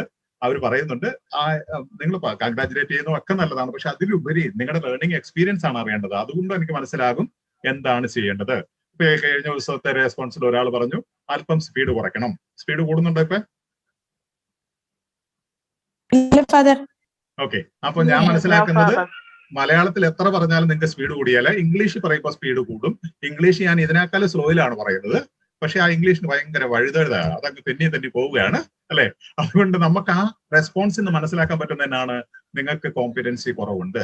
അപ്പൊ അങ്ങനെ കൂടുതൽ ആൾക്കാർ പറയുമ്പോൾ ഞാൻ കുറച്ചുകൂടെ സ്ലോ ഡൗൺ ചെയ്യും, കുറച്ചുകൂടെ ഗ്രേഡ് ചെയ്യും. ഞങ്ങളുടെ ക്വാളിറ്റി, ടീച്ചേഴ്സിന്റെ ക്വാളിറ്റി എന്ന് പറയുന്ന ഏറ്റവും വലിയ ക്വാളിറ്റി ഞങ്ങളെ പഠിപ്പിച്ചിരിക്കുന്നത് സ്റ്റുഡൻസിന്റെ ലെവൽ അനുസരിച്ച് ഞങ്ങളെ തന്നെ ഗ്രേഡ് ചെയ്യാൻ സാധിക്കണം. സ്റ്റുഡൻസ് ഒരിക്കലും നമ്മുടെ ഗ്രേഡിലേക്ക് വരാൻ എക്സ്പെക്ട് ചെയ്യരുത്. അതുകൊണ്ട് ഞാൻ പറയുന്നത് ഞാൻ 2.5 വയസ്സ് 3 വയസ്സുള്ള കുട്ടികളെ പഠിപ്പിക്കുന്ന വീഡിയോസ് വേണമെങ്കിൽ ഞാൻ കാണിച്ചു തരാം. PGCനെ പഠിപ്പിക്കുന്ന വീഡിയോസ് ഞാൻ കാണിച്ചു തരാം. ഞാൻ കൊച്ചുകുട്ടികളെ പഠിപ്പിക്കാൻ നേരത്ത് അതായത് 2.5 തൊട്ട് 4 വയസ്സ് വരെയുള്ള കുട്ടികളുടെ ബാച്ച് വരെ എനിക്കുണ്ടായിരുന്നു. അപ്പൊ അവരെ 12 വരെ ഞാൻ പഠിപ്പിക്കാൻ നേരത്ത് ഞാൻ ഒരിക്കലും മുട്ടക്കുത്തി പോലെ നിൽക്കാറില്ല, ഒരിക്കലും എഴുന്നേറ്റ് നിൽക്കാറില്ല ക്ലാസ്സിൽ. ഞാൻ ഫുൾ ടൈം 4 കാലിലായിരിക്കും അവരുടെ കൂടെ. എങ്കിൽ മാത്രമേ അവരോട് കമ്മ്യൂണിക്കേറ്റ് ചെയ്യാൻ പറ്റുള്ളൂ. ഞാൻ എഴുന്നേറ്റ് നിന്നോ അല്ലെങ്കിൽ ഞാൻ ഇരുന്നാൽ പോലും അവരെ കമ്മ്യൂണിക്കേറ്റ് ചെയ്യാൻ പറ്റില്ല. നമ്മൾ 4 കാലെ കുത്തി തന്നെ നിൽക്കണം, എങ്കിലേ അവരുടെ ലെവലിലേക്ക് എത്താൻ പറ്റുള്ളൂ. എന്ന് പറയുന്നത് പോലെ നിങ്ങൾക്ക് വേണ്ടി എന്നെ തന്നെ ഗ്രേഡ് ചെയ്യാൻ സാധിക്കും, നിങ്ങളുടെ ആവശ്യങ്ങൾ മനസ്സിലാക്കാൻ സാധിക്കും. അതാണ് ഫീഡ്ബാക്കിൽ നിങ്ങൾക്ക് അച്ഛൻ എന്ത് ഫീൽ ചെയ്യും, എനിക്ക് നിങ്ങൾക്ക് മനസ്സിലായില്ല എന്നുള്ളത് കൊണ്ട് ഞാൻ ടെൻഷൻ അടിക്കേണ്ട ആവശ്യമില്ലല്ലോ. അതെന്റെ ടീച്ചിങ്ങിന്റെ പ്രശ്നമാണെന്ന് ഞാൻ അന്നേരം കരുതുന്നില്ല. നിങ്ങൾക്ക് കോമ്പിറ്റൻസി കുറവുണ്ട് അല്ലെങ്കിൽ നിങ്ങൾക്ക് വേറെ ട്രെയിനിങ് ആവശ്യമുണ്ടെന്ന് മനസ്സിലാകും. അതുപോലെ തന്നെ ബിഗിനേഴ്സ് ശ്രദ്ധിക്കുക, പരമാവധി ബാക്കിയുള്ളവരെ ഒന്ന് സപ്പോർട്ട് ചെയ്യുക. കുറച്ച് പേര് ഇപ്പൊ ബിഗിനേഴ്സ് ഉണ്ട്, ഞാൻ ലിസ്റ്റ് ആക്കിയായിരുന്നു. കുറച്ചുകൂടി ആൾക്കാർ വരികയാണെങ്കിൽ നമുക്കൊരു ബിഗിനേഴ്സിന് വേണ്ടി ഒരു സെപ്പറേറ്റ് സെഷൻ എല്ലാ ആഴ്ച ഒന്ന് വെക്കാൻ സാധിക്കും. അപ്പൊ അവരുടെ ബുദ്ധിമുട്ടുകൾ ഒഴിവാകും. അപ്പൊ നമ്മൾ ഇച്ചിരി വെയിറ്റ് ചെയ്യുന്നതെന്ന് വെച്ചാൽ ഇനി ചേരാനുള്ളവരൊക്കെ നിങ്ങൾ പരമാവധി ചേർക്കുക. ബിഗിനേഴ്സിന് തന്നെ സെപ്പറേറ്റ് സെഷൻ വെക്കുമ്പോൾ പിന്നെ ആൾക്കാർ വന്നുകൊണ്ടിരിക്കുന്ന ബുദ്ധിമുട്ടുണ്ടാകും, അവർക്കൊന്നും മനസ്സിലാവില്ല. അതുകൊണ്ട് നിങ്ങൾ മാക്സിമം ആൾക്കാരെ ചേർത്ത് കഴിഞ്ഞാൽ നമുക്ക് ബിഗിനേഴ്സിന് സെഷൻസ് വെക്കാവുന്നതാണ്. ആ കാര്യത്തിൽ നിങ്ങൾ ശ്രദ്ധിക്കണമെന്ന് ഓർപ്പിക്കുന്നു. അപ്പൊ ഇത്രയും കാര്യങ്ങൾ ക്ലിയർ ആണെന്ന് പ്രതീക്ഷിക്കുകയാണ്. അപ്പൊ ഞാൻ പറയുന്നത് നിങ്ങൾ ടെക്സ്റ്റിൽ ഇതുപോലെ ചെയ്യും. ഞാൻ ചെയ്യുന്നുണ്ട്, പിന്നെ നിങ്ങൾക്ക് എന്തുകൊണ്ട് ചേരുകൂടാ? ആദ്യം ബുദ്ധിമുട്ടാണ്, ടൈം എടുക്കും. ഈ ഒരു പവർ പോയിന്റ് ഒക്കെ ഉണ്ടാക്കണമെങ്കിൽ നല്ല ടൈം എടുക്കും. കാരണം ഇത് ഓരോന്നും ക്ലിക്ക് ചെയ്യുമ്പോൾ ഓരോന്ന് വരണമെങ്കിൽ അവിടെ ഒരു 4 സ്റ്റെപ്പ് വർക്കുണ്ട്. അതെല്ലാം എത്ര വലിയ എക്സ്പേർട്ട് ആണെങ്കിലും ഞാനിപ്പോൾ ദശാബ്ദങ്ങളായിട്ട് ഇത് ചെയ്യുന്നുണ്ടെങ്കിൽ എനിക്ക് സമയം എടുക്കും. സമയം എടുക്കാതിരിക്കാൻ പറ്റില്ല. കാരണം നമ്മൾ ഓരോന്നും അപ്പിയർ ചെയ്യുന്നതിനൊക്കെ ക്ലിക്ക് കമാൻഡ് കൊടുക്കണം. ഇതിനകത്ത് തന്നെ ഈ ഒറ്റ ഇതിനകത്ത് 1, 2, 3, 4, 5, 6, 8, 48 സംഭവങ്ങൾ ഈ ഒരു പാരഗ്രാഫ് ഞാൻ ആക്കിയിട്ടുണ്ട്. മനസ്സിലായോ? ഈ ഒരു സ്ലൈഡിൽ 48 സംഭവങ്ങൾ. അപ്പൊ എത്ര സമയം വേണം നിങ്ങളൊന്ന് ആലോചിച്ച് നോക്കിയേ. മനസ്സിലാവുന്നുണ്ടോ പറയുന്നത്? അപ്പൊ നിങ്ങളത് സ്ലൈഡ്സ് ആക്കണം ഞാൻ പറയുന്നില്ല, പുസ്തകത്തിലെങ്കിലും ഇങ്ങനെയൊക്കെ ഒന്ന് എഴുതിക്കേ. ഇങ്ങനെ എഴുതി ഒരു പാരഗ്രാഫ് ഒന്ന് അനാലിസിസ് ചെയ്ത് എന്ത് പെട്ടെന്ന് നിങ്ങൾക്ക് കോമ്പിറ്റൻസി വരും എന്നുള്ളത് ഞാൻ ചാലഞ്ച് ചെയ്ത് കാണിക്കാം. അടുത്ത ചോദ്യം ഇതാണ്, ബർഗേഴ്സ് പ്രോസ്തെറ്റിക്. ഈ 4 ഓപ്ഷൻസ് ആണ് കൊടുത്തിരിക്കുന്നത്. അപ്പൊ നമുക്കറിയാം മറ്റേ നിങ്ങൾ ആശയം, ആ ആദ്യത്തെ സെന്റൻസ് അല്ലെങ്കിൽ മെയിൻ ആശയം പാരഗ്രാഫിൽ നിന്ന് മനസ്സിലാക്കിയെങ്കിൽ നിങ്ങൾക്ക് അറിയാലേ അതിനകത്ത് എന്നതാ അവിടെ ആശയം വരുന്നത് എന്നുള്ളത് അല്ലേ. He has shown unfavorable results, helps people convert short-term and long-term memory, has the potential to store memory, has shown promising results. അപ്പൊ അത് നിങ്ങൾക്ക് ഇതിനകത്ത് നിന്ന് കൃത്യമായിട്ട് ഇതിന്റെ കണ്ടോ, ഇതിന്റെ അവസാനമാണ് ക്ലിയർ ആയിട്ട് his research has been encouraging so far. His research has been encouraging എന്ന് പറഞ്ഞാൽ പ്രോമിസിങ് അല്ലെ, പ്രോമിസിങ് റിസൾട്ട്സ്. അപ്പം അത് ക്ലിയർ ആയിട്ട് മനസ്സിലാക്കുക. നോക്കിക്കേ, സിനോണിം പ്രോമിസിങ്ങിന് എൻകറേജിങ് എന്ന സിനോണിം ഇവിടെ കണ്ടോ, സിനോണിം വന്നിരിക്കുന്നത് കൃത്യം അതിനകത്ത് മനസ്സിലാക്കാനൊന്നുമില്ല, ക്ലിയർ ആയിട്ട് ആൻസർ ഇവിടെ കൊടുത്തിട്ടുണ്ട്. Synonym, promising, encouraging. പിന്നെ paraphrasing, his research has been encouraging so far. His research has Berger's prosthetic has shown promising results. ഇതിനാണ് പാരാഫ്രൈസിംഗ് എന്ന് പറയുക. Berger's prosthetic has shown promising results എന്ന് പറഞ്ഞാൽ മറ്റൊരു രീതി പറയുന്നത് his research has been encouraging so far. Paraphrasing എന്ന് പറഞ്ഞാൽ ആ സംഭവം തന്നെ വേറൊരു രീതി പറഞ്ഞിരിക്കുകയാണ്. ഇതാണ് ഈ നിങ്ങളുടെ കോമ്പിറ്റൻസി അസസ് ചെയ്യുന്നത്. ഇത് മാത്രമാണ് അവർ ചെയ്യുന്നത്. സംഭവം ഇന്ന് തിരിച്ചും മറിച്ചും പറയുക. അത് മനസ്സിലാവുന്നുണ്ടോ എന്ന് നോക്കുക. അതായത് ഒരാള് സൗമ്യ ഇന്നലെ വീട്ടിൽ നിന്ന് വന്നതെന്ന് പറയുന്നു. അത് കഴിയുമ്പോൾ പറയുന്നു ഇന്നലെ സൗമ്യ വീട്ടിൽ നിന്നാണ് വന്നതെന്ന് പറയുന്നത്. അങ്ങനെ തിരിച്ചും പറിച്ചും പറയുക, അത് മനസ്സിലാക്കാൻ സാധിക്കുക എന്നുള്ളത് മാത്രമേ ഉള്ളൂ. ഓക്കെ, അടുത്തത് which of the following is not associated with Berger's experience. ഇത് ഞാൻ കഴിഞ്ഞ പ്രാവശ്യം നിങ്ങൾ പറഞ്ഞു എല്ലാത്തിലും ഉണ്ട്, എല്ലാ ടെക്സ്റ്റിലും ഇങ്ങനെ വരും. അതായത് ഈ പറയുന്ന 4 കാര്യങ്ങളിൽ ഒരു കാര്യം ബർഗേഴ്സിന്റെ ആയിട്ട് ബന്ധപ്പെട്ട കാര്യമില്ല, അല്ലെ? അതെന്താണെന്ന് ഐഡന്റിഫൈ ചെയ്യാന്നാ പറയുന്നത്. അപ്പൊ ഈ പറഞ്ഞ കാര്യങ്ങൾ ഞാൻ പാരഗ്രാഫ് ഒന്ന് അത് ഹൈലൈറ്റ് ചെയ്യാൻ വേണ്ടിട്ട് ഇങ്ങനെ ആക്കിയെന്നേ ഉള്ളൂ. ഒരു പാരഗ്രാഫാണ് ഇത്. അപ്പം which of the following is not associated with Berger's experiment. Electrodes were attached to the rabbit. Activity of the rabbit hippocampus could be observed. The rabbit learned to associate an audio tone with a puff of air. In the end, the rabbit produced the desired reaction based on the puff of air. അപ്പൊ ഇവിടെ പറയുന്നത് ഇതാണ് answer. അപ്പൊ കാരണം എന്നാന്ന് വെച്ച് കഴിഞ്ഞാൽ ഇവിടെ ഒരു സംശയം തോന്നാവുന്നത്, ഇപ്പൊ ഈ the rabbit learned to associate an audio tone with a puff of air. അത് ഇവിടെ ഉണ്ട്. Evolving as the rabbit learned to associate the tone and a puff of air. അതൊരു ചെറിയ ട്രിക്കാണ്. പക്ഷേ ഇൻ ദ എൻഡ് എന്നാണ് ഇവിടെ കൊടുത്തിരിക്കുന്നത്. ഓക്കെ, ഇവിടെ Berger began by teaching a rabbit to associate an audio tone with puff of air എന്ന് കൊടുത്തിരിക്കുന്നത്. അപ്പൊ ഇത് രണ്ടും കൂടെ ഒരു ചെറിയ കൺഫ്യൂഷൻ അവിടെ ക്രിയേറ്റ് ചെയ്യാൻ നോക്കുന്നു. പക്ഷെ അത് മനസ്സിലാക്കുക, ഇൻ ദ എൻഡ് ബിഗാൻ അവിടെ ഒരു കോൺട്രാസ്റ്റ് ഉണ്ട്. Okay, electrodes attached to the rabbit. Electrodes were attached to the rabbit. Okay, ഇത് ഉണ്ട്. ഈ പറഞ്ഞിരിക്കുന്ന കാര്യം ഇവിടെ ഉണ്ട്. Burger to observe patterns of activity of in the rabbit's hippocampus. Activity of the rabbit's hippocampus could be observed. ഇതുണ്ട് passive voice use ചെയ്തിരിക്കുന്നത് ഇവിടെ. സെയിം സംഭവം പാസീവ് വോയിസിൽ പറഞ്ഞിരിക്കുകയാണ്. അപ്പം ഈ സംഭവം ഇവിടെ ഉണ്ട്. മൂന്നാമത്തത് evolving as a rabbit learned to associate the puff of. അത് കൃത്യമായിട്ട് rabbit learned to associate an audio tone with a puff of air. അത് കൃത്യമായിട്ട് ഇവിടെ പറഞ്ഞിട്ടുണ്ട്. അപ്പൊ ഇല്ലാത്തത് ഇത് മാത്രമേ. In the end, the rabbit produced the desired reaction based on the puff of air. By teaching rabbit to associate an audio tone with a puff of air. ഇത് in the end ആ കൊടുത്തിരിക്കുന്നത്. ഇത് in the beginning ആണ്. Burger began എന്നാ പറഞ്ഞിരിക്കുന്നത്. അപ്പൊ ആരംഭത്തിലുള്ളത് അവസാനമാണ് കൊടുത്തിരിക്കുന്നു. ആ ഒരു കാര്യം ബർഗേഴ്സ് എക്സ്പെരിമെന്റിൽ ഉള്ളതല്ല എന്ന് അതുകൊണ്ട് മനസ്സിലാക്കാൻ സാധിക്കും. അപ്പൊ ഇങ്ങനെയുള്ളതിൽ 3 കാര്യം ഇതിനകത്ത് കൃത്യമായിട്ട് കൊടുത്തിട്ടുള്ള കാര്യമായിരിക്കും. അത് പാസീവ് വോയിസ് ആക്റ്റീവ് വോയിസ് ആക്കിയിട്ട് എഴുതിയിട്ടുണ്ടാകാം, അല്ലെങ്കിൽ പാരാഫ്രൈസ് ചെയ്തിട്ടുണ്ടാകാം. അപ്പൊ അത് മാത്രം മനസ്സിലാക്കിയാൽ മതി. ഒരു കാര്യം പറയാത്ത ഒരു കാര്യം കണ്ടുപിടിച്ചാൽ മതി, അല്ലെങ്കിൽ ഓപ്പോസിറ്റ് ആയിട്ട് പറഞ്ഞിരിക്കുന്ന ഒരു കാര്യം, അല്ലെങ്കിൽ ഈ എക്സ്പെരിമെന്റുമായിട്ട് ബന്ധപ്പെടാത്ത രീതി പറഞ്ഞിരിക്കുന്ന കാര്യങ്ങൾ ഒന്ന് മനസ്സിലാക്കിയാൽ മതി. ഇവിടെ കണ്ടോ കോൺട്രാസ്റ്റ് കൊടുത്തിരിക്കുന്നത് ഇൻ ദ എൻഡ് ബിഗാൻ. അതുപോലെ തന്നെ passive voice models could be use ചെയ്തിട്ടുണ്ട്. ഞാൻ പറഞ്ഞ സ്ട്രാറ്റജീസ് ആണ് കാണിക്കുന്നത്. പാസീവ് വോയിസ് യൂസ് ചെയ്തിരിക്കുന്നു. Were attached to the rabbit.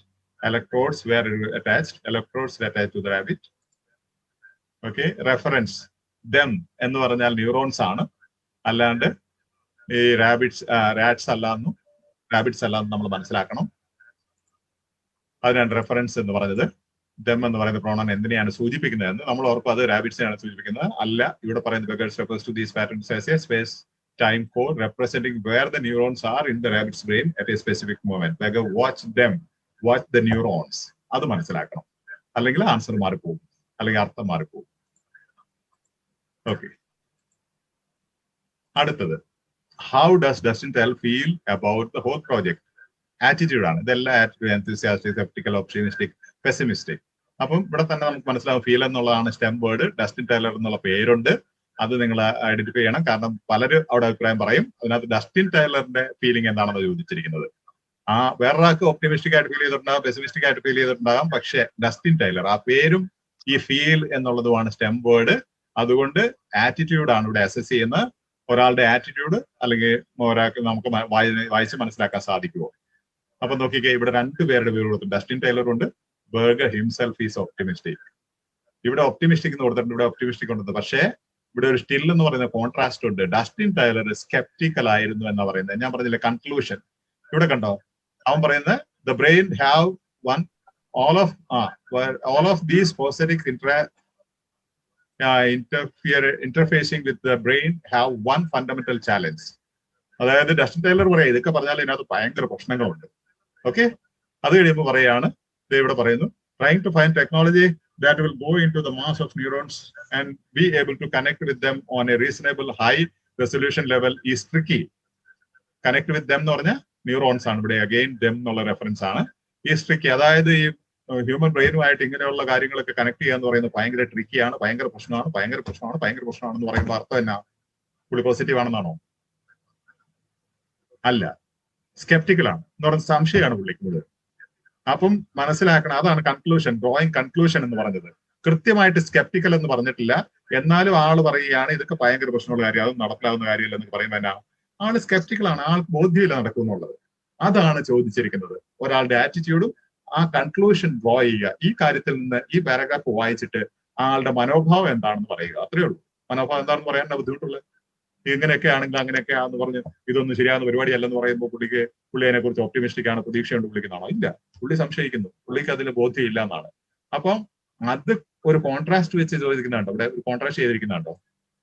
അതായത് സ്റ്റിൽ, എന്നിരുന്നാലും Berger himself is optimistic. Author ഇവനൊക്കെ എന്തൊക്കെ പറഞ്ഞാലും Berger himself is optimistic. Contrast എന്ത് ബ്യൂട്ടിഫുൾ ആയിട്ട് കൊടുത്തിരിക്കുന്നു നോക്കിയേ.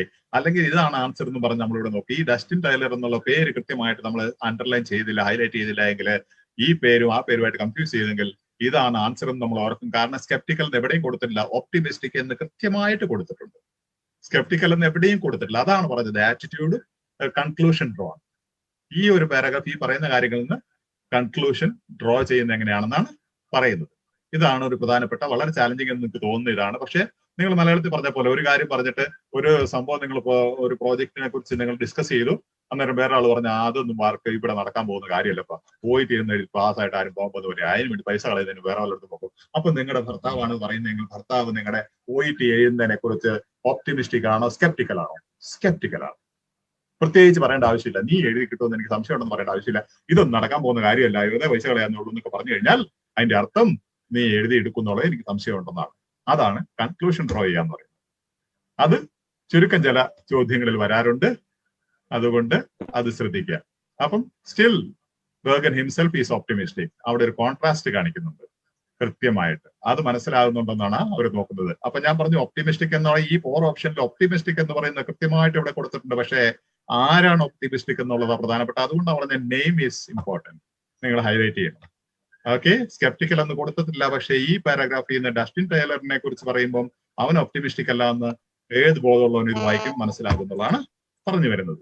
അപ്പം 1, 2, 3 കൺക്ലൂഷൻ ഡ്രോ. 1, 2, 3. അതായത് ഈ കൺക്ലൂഷൻ കണ്ടുപിടിക്കുന്ന ഈ കാര്യങ്ങൾ പറഞ്ഞതുകൊണ്ടും ഈ കോൺട്രാസ്റ്റ് കൊണ്ടുമാണ് കൺക്ലൂഷൻ ഡ്രോൺ എന്ന് നമ്മൾ മനസ്സിലാക്കുന്നത്. കണ്ടോ, നെയിം ഈസ് ഇമ്പോർട്ടന്റ്. ഓക്കെ, ഇവിടെ പേരുണ്ട്, അതുപോലെ തന്നെ ഇവിടെയും പേരുണ്ട്, 2 പേരുണ്ട്. അപ്പം ബി കെയർഫുൾ. ഇതൊക്കെ നിങ്ങൾ മനസ്സിലാക്കി കഴിഞ്ഞാൽ പേര് കാണുമ്പോൾ 2 പേര് കാണുമ്പോൾ തപ്പം നിങ്ങൾ മനസ്സിലാക്കും ഇവിടെ നമുക്കൊരു കെണി വെച്ചിട്ടുണ്ട്, ഇതിൽ ആരുടെ ഫീലിംഗ് ആണ് ചോദിച്ചതെന്ന് ഞാൻ ശ്രദ്ധിക്കണം. യെസ്, അടുത്തത് വീണ്ടും name. Okay, who does Berger envisage would benefit most from the society.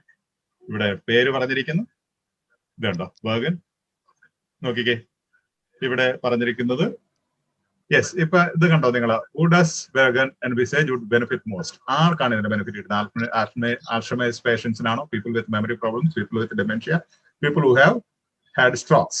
ഇവിടെ ഈ ഹോപ്സ് ഇറ്റ് ക്യാൻ ഹെൽപ്പ്, ഇവിടെ മോഡൽ യൂസ് ചെയ്തിട്ടുണ്ട് കേട്ടോ. അതാണ് ഞാൻ പറഞ്ഞ, മോഡൽ യൂസ് ചെയ്യുന്നിടത്ത് ഇറ്റ് മേ ഹെൽപ്പ് യു എന്ന് പറഞ്ഞാൽ it should help you, it must help എന്നൊന്നും അല്ല അർത്ഥം. It can help patients suffering from Alzheimer's. ഇത് first one. It can help other forms of dementia. It can help dementia, other forms of dementia. Third one. And it can help stroke victims and people who has brains have been injured. Stroke victims can help. പക്ഷേ help ചെയ്യൂ എന്നല്ല പറഞ്ഞിരിക്കുന്നത്, can help. Additional ആയിട്ട് അത് ഉപകാരപ്രദമാകാം, ആണെന്ന് പറയുന്നില്ല.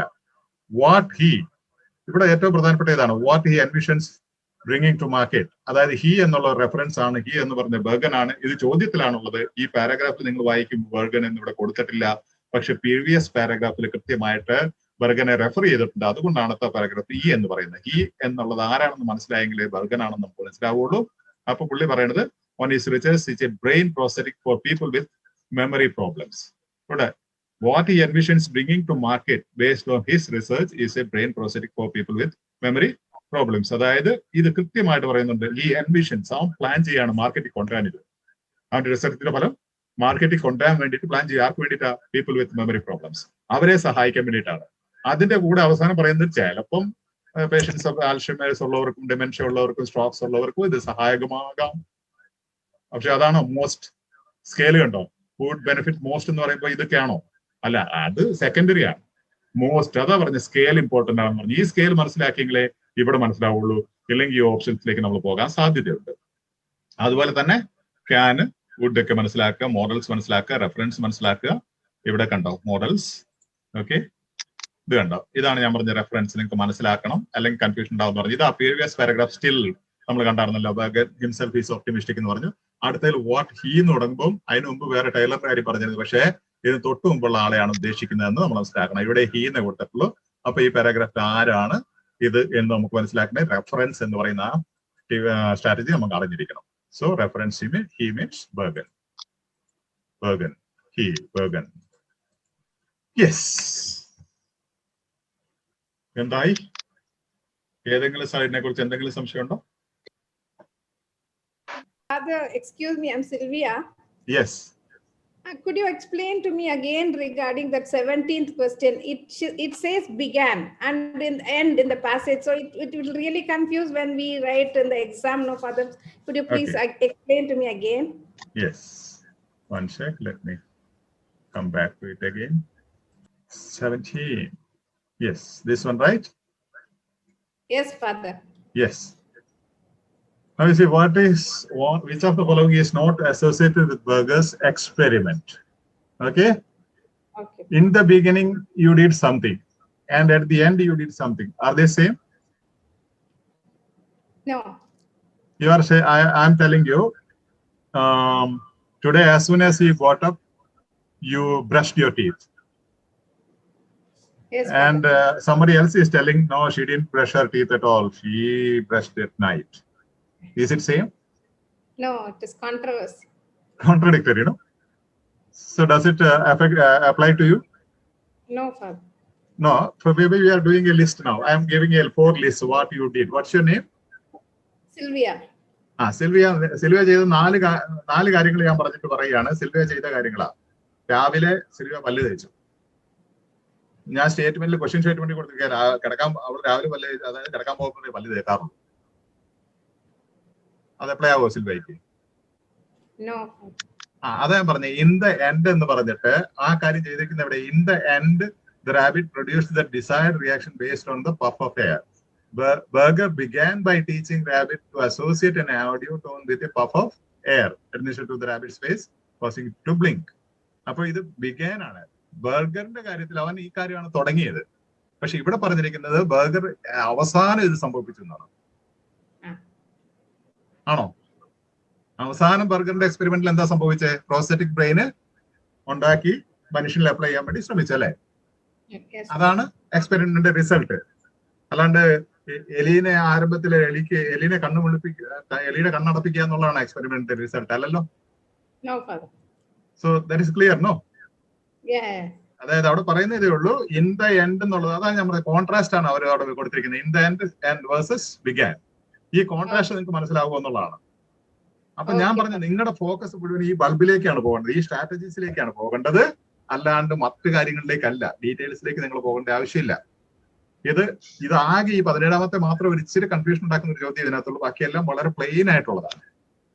അതുകൊണ്ട് ഒരെണ്ണം നിങ്ങൾക്ക് കിട്ടിയില്ലെങ്കിലും 450 മാർക്കിന് മുകളിൽ കിട്ടാൻ സാധ്യതയുണ്ട്. എ ഗ്രേഡ് എടുക്കുകയും ചെയ്യാം. അതാണ് OET-യുടെ ഒരു പ്രത്യേകത. പക്ഷെ IELTS-ൽ മറ്റു കാര്യങ്ങളിലൊന്നും അത് നടക്കുകയില്ല.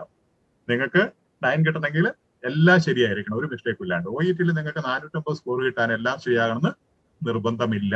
അല്ലെ? മനസ്സിലായോ? വെൽക്കം. ഇത് കാണാൻ പറ്റുന്നുണ്ടോ നിങ്ങൾക്ക്? Can you see the screen? Yes, Father. Okay. Just 2-3 minutes. ഒരു ജനറൽ ആയിട്ടുള്ള 1-2 കാര്യങ്ങൾ നിങ്ങളെ ശ്രദ്ധപ്പെടുത്താൻ ആഗ്രഹിക്കുകയാണ്. അതായത് ഈ ചാലഞ്ചസ് എന്ന് പറയുന്നത് നിങ്ങൾ ഇത്രയും സ്ട്രഗിൾ ചെയ്യുന്നതിന്റെ പ്രധാനപ്പെട്ട കാരണങ്ങൾ 1-2 ഞാൻ സൂചിപ്പിക്കാൻ. എല്ലാം ഇപ്പൊ പറയാൻ പറ്റില്ല. ഒന്ന് ഞാൻ പറഞ്ഞ ഇല്യൂഷൻ ഓഫ് കോമ്പറ്റൻസി ആണ് ഭൂരിപക്ഷം ആൾക്കാർക്കും. അതായത് നിങ്ങൾ കൂടുതൽ പ്രാക്ടീസ് ചെയ്ത് നിങ്ങൾ മിടുക്കികളാണെന്നുള്ള തെറ്റായ ചിന്ത. ഓക്കെ, നിങ്ങളുടെ അറിവ് അല്ലെങ്കിൽ കുറെ വായിച്ചാൽ നിങ്ങൾക്ക് സ്കിൽ ഉണ്ടാവും എന്നുള്ള തെറ്റായ ചിന്ത. സ്കിൽ ഉണ്ടാകണമെങ്കിൽ കൃത്യമായിട്ട് കൺസിസ്റ്റന്റ് ആയിട്ട് ചെയ്യേണ്ടതുപോലെ പ്രാക്ടീസ് ചെയ്തെങ്കിൽ മാത്രമേ കിട്ടേണ്ട സ്കില്ല്, ലഭിക്കേണ്ട സ്കില്ല് നിങ്ങൾക്ക് ഉണ്ടാവുകയുള്ളൂ. അല്ലാണ്ട് തോന്നിയ പോലെ 10-20 പ്ലാറ്റ്ഫോമിൽ കയറിയിട്ട് എല്ലാവരും പറയുന്ന എല്ലാം ചെയ്തു കഴിഞ്ഞാൽ, ഉദാഹരണത്തിന് ഞാൻ പറയാം, ഇപ്പൊ നിങ്ങൾക്ക് ബിരിയാണി ഉണ്ടാക്കാൻ വേണ്ടി റെസിപ്പി നിങ്ങൾക്ക് പഠിക്കണം. നിങ്ങൾ യൂട്യൂബിൽ പോയി ഒരു 10 വീഡിയോ കണ്ടു.